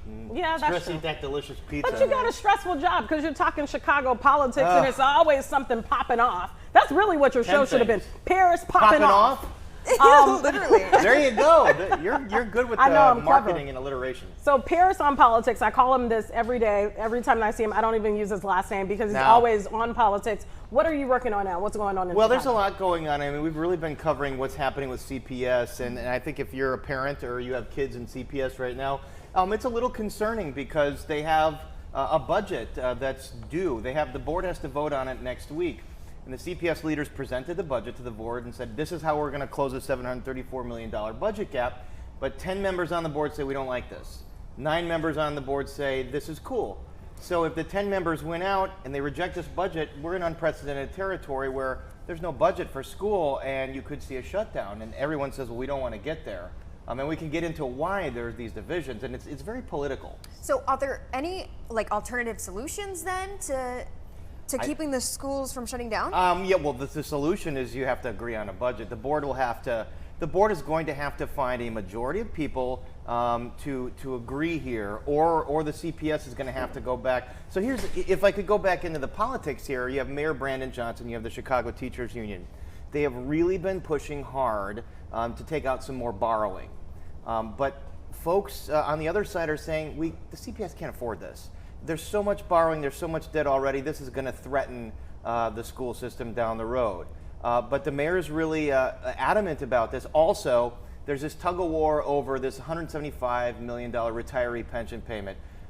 Previous mayors have had the city pay for it. This mayor wants CPS to pay for it. By law, the city can pay for it. So because of that, we have this stalemate, and the mayor and CTU have really been hard pushing this. Now it's like a game of chicken. Now, are they going to go to the brink where they're going to let schools shut down, or are they going to flip one more member on the board to say, look, I know what the mayor wants here, but we can't let schools shut down. We have to pass a budget. When we say schools shut down, we're not talking about right now, right? Because well, we could be again. They have to make this vote next Thursday, a week from today.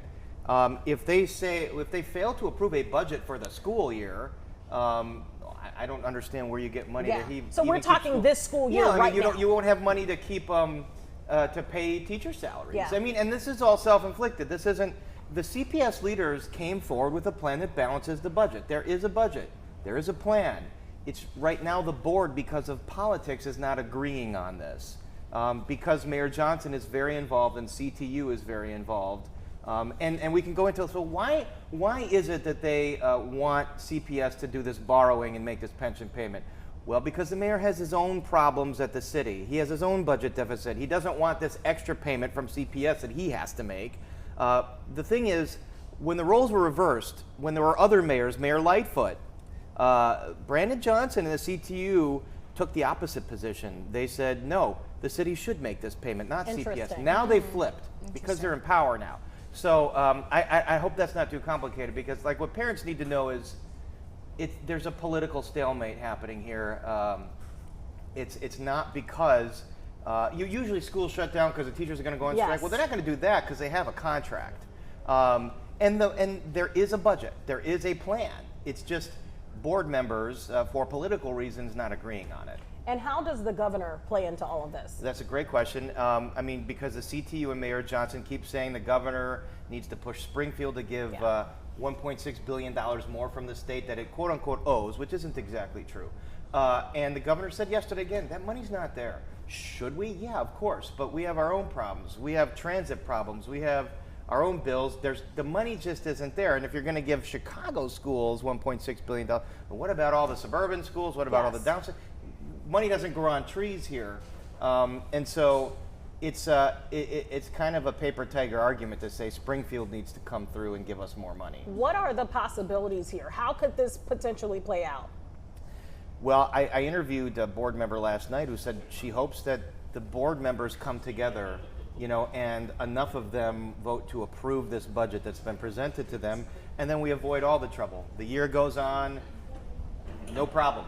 Yeah. No cuts, nothing like that. If they don't, then then you could see a shutdown. And so it could play out in terms of maybe the mayor, maybe the school CPS people go back and reformulate their budget and do what the mayor wants.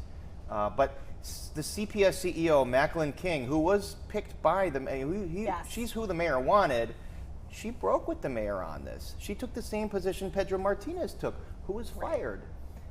And I asked the mayor, I said, like, when you've got so many people that are your allies getting in there, looking at the numbers, saying it's not a good idea to take out a big loan, then maybe why not listen to them and maybe change your position? And he doesn't want to answer that. He just keeps saying Springfield, more money from Springfield. It's just interesting because he himself was a teacher, he right? Was, yeah. He himself was part of CTU, right?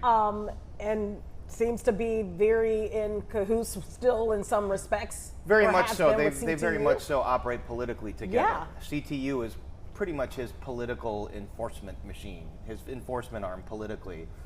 They are in lockstep. And plus they have 10 board members that are also in lockstep with this sort of political movement.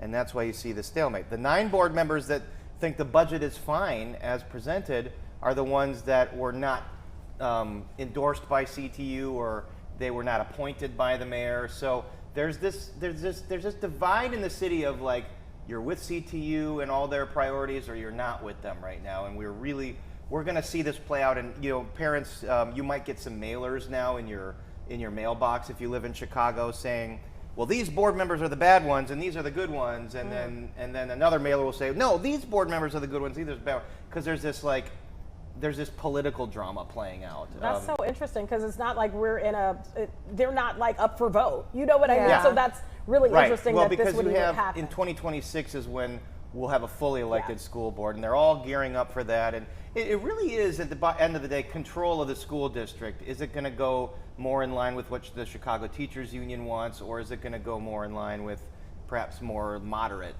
centrist folks want? I think maybe, like, parents might also be wondering, okay, well, is it an obligation for the state to step in, or should CPS, fix this gap themselves?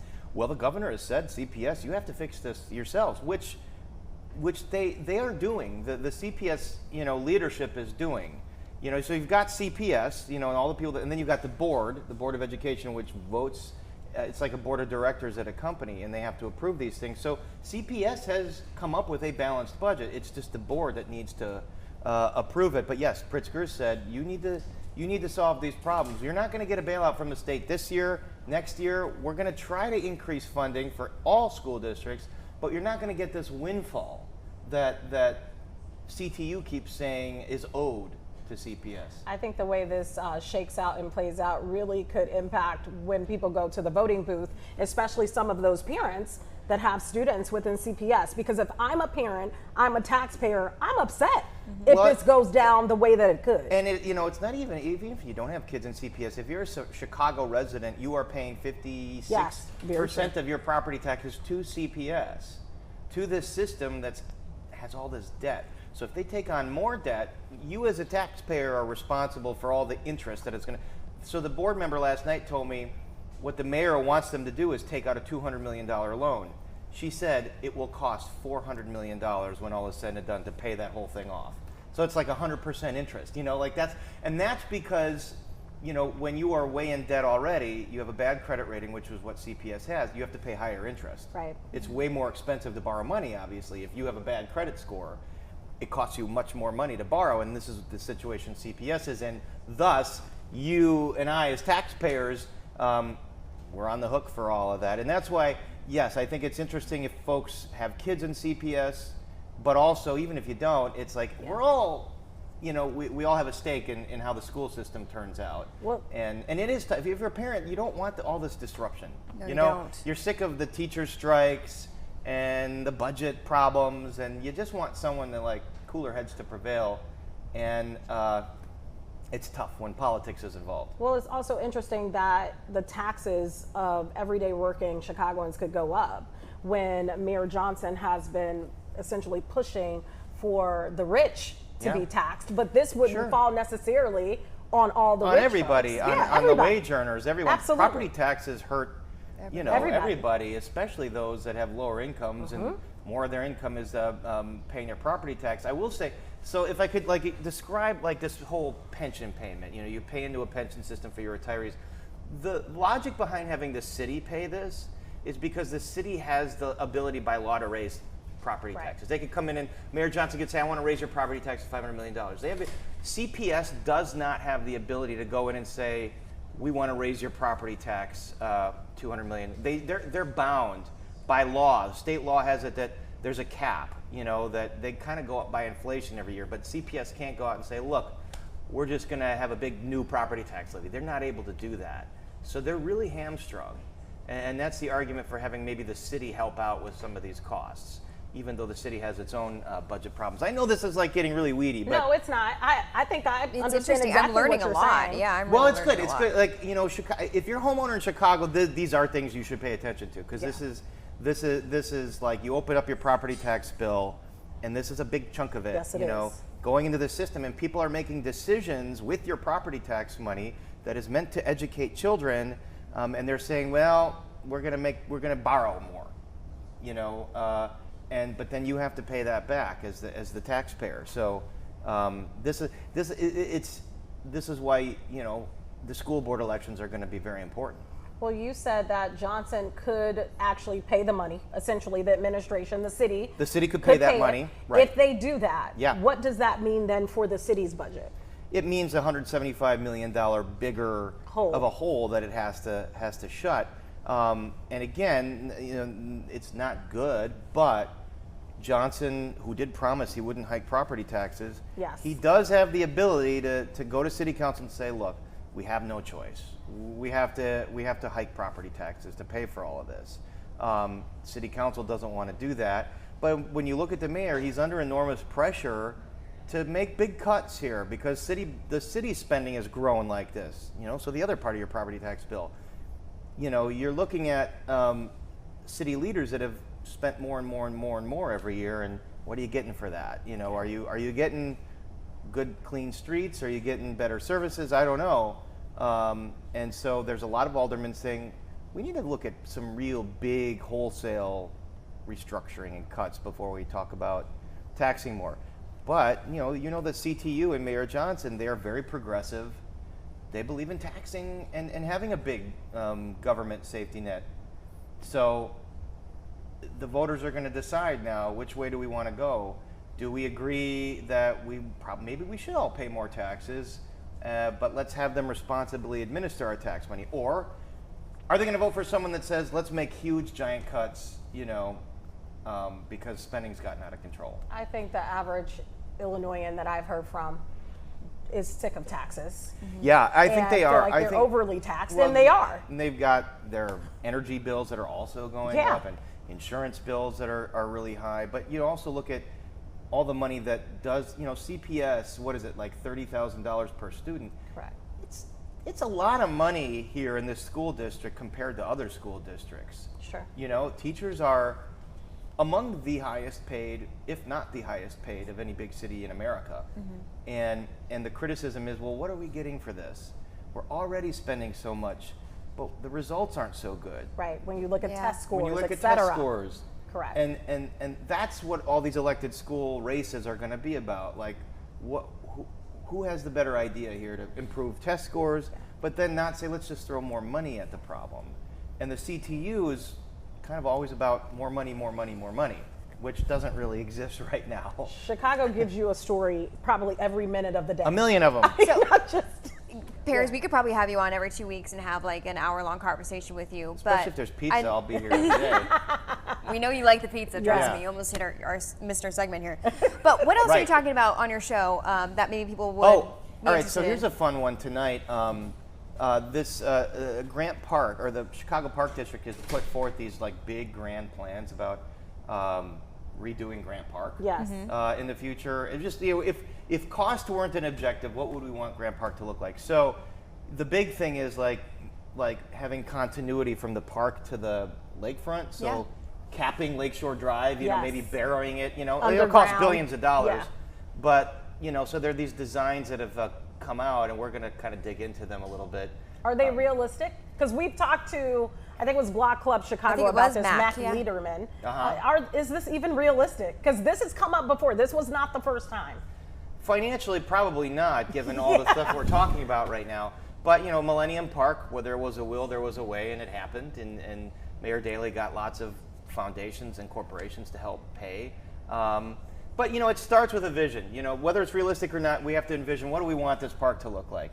Because it is kind of boxing below its weight class. It's like, because you have all these roads cutting through it. It's true. It's not like Central Park, New York, where it's like you can kind of get lost in the park and, you know, lost in the woods. And I think there are folks that really would like to see Grant Park become something like that. And so you'd have to like close off the streets and cap Lakeshore Drive. And so we're going to dig into that. That's a fun one. I will say this though. I know. So this is tonight's show. Yeah.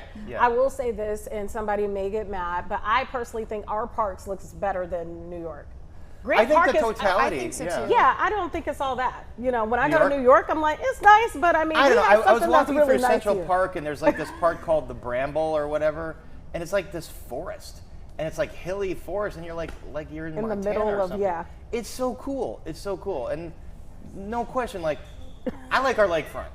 Yeah. They don't have anything like our lakefront. No, nothing like it. They don't. Yeah. Okay, we're getting a Chicago's where hard it's wrap. at. We Okay. only have like 20 seconds left, Paris. But thank you so much I for want you coming to on. come back. No, honestly, we should have I you love on talking once politics. Once a week, Paris. We should Paris honestly on have you back politics. because I learned a lot today. I know our audience did too. And What you're time is your a show? taxpayer. Yes, Both of we you are. What time is your show? 30 tonight. Okay. 9:30 p.m. Thanks Paris for joining on us. politics. We'll see you tomorrow.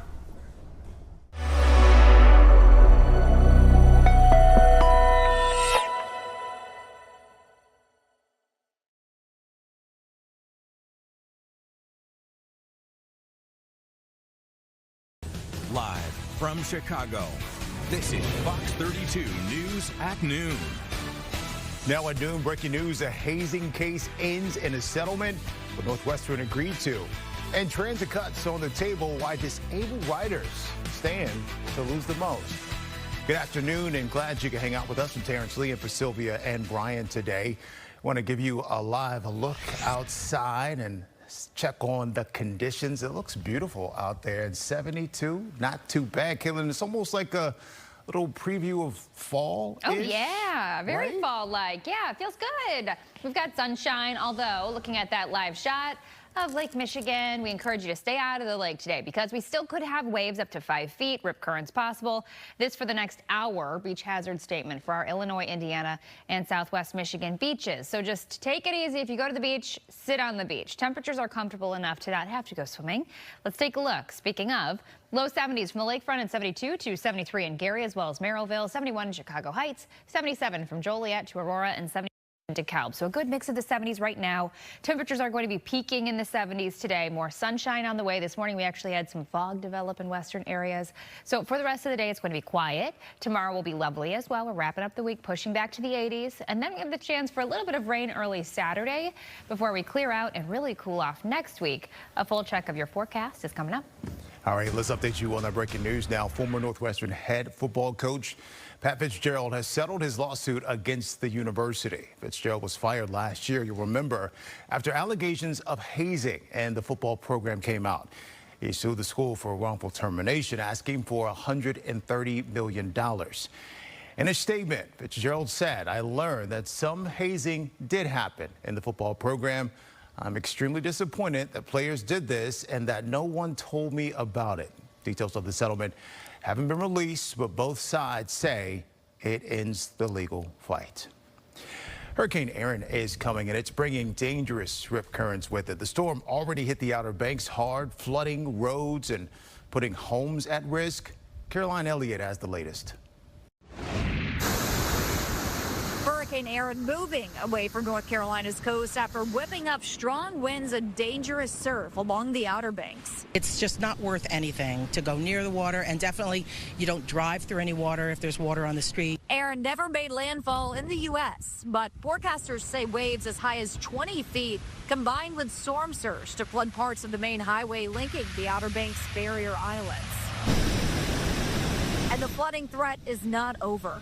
Erin is still pummeling the region with gusty winds, sending massive waves onto the coast and driving up water levels. It's scary because, you know, we have so many buildings and houses, especially down in the Outer Banks, where you have houses that are literally in the water. As Erin moves north, multiple states are under coastal flood warnings. Waves could potentially top 7 feet, forcing beaches up and down the East Coast to restrict swimming. With that big surf from Hurricane Erin,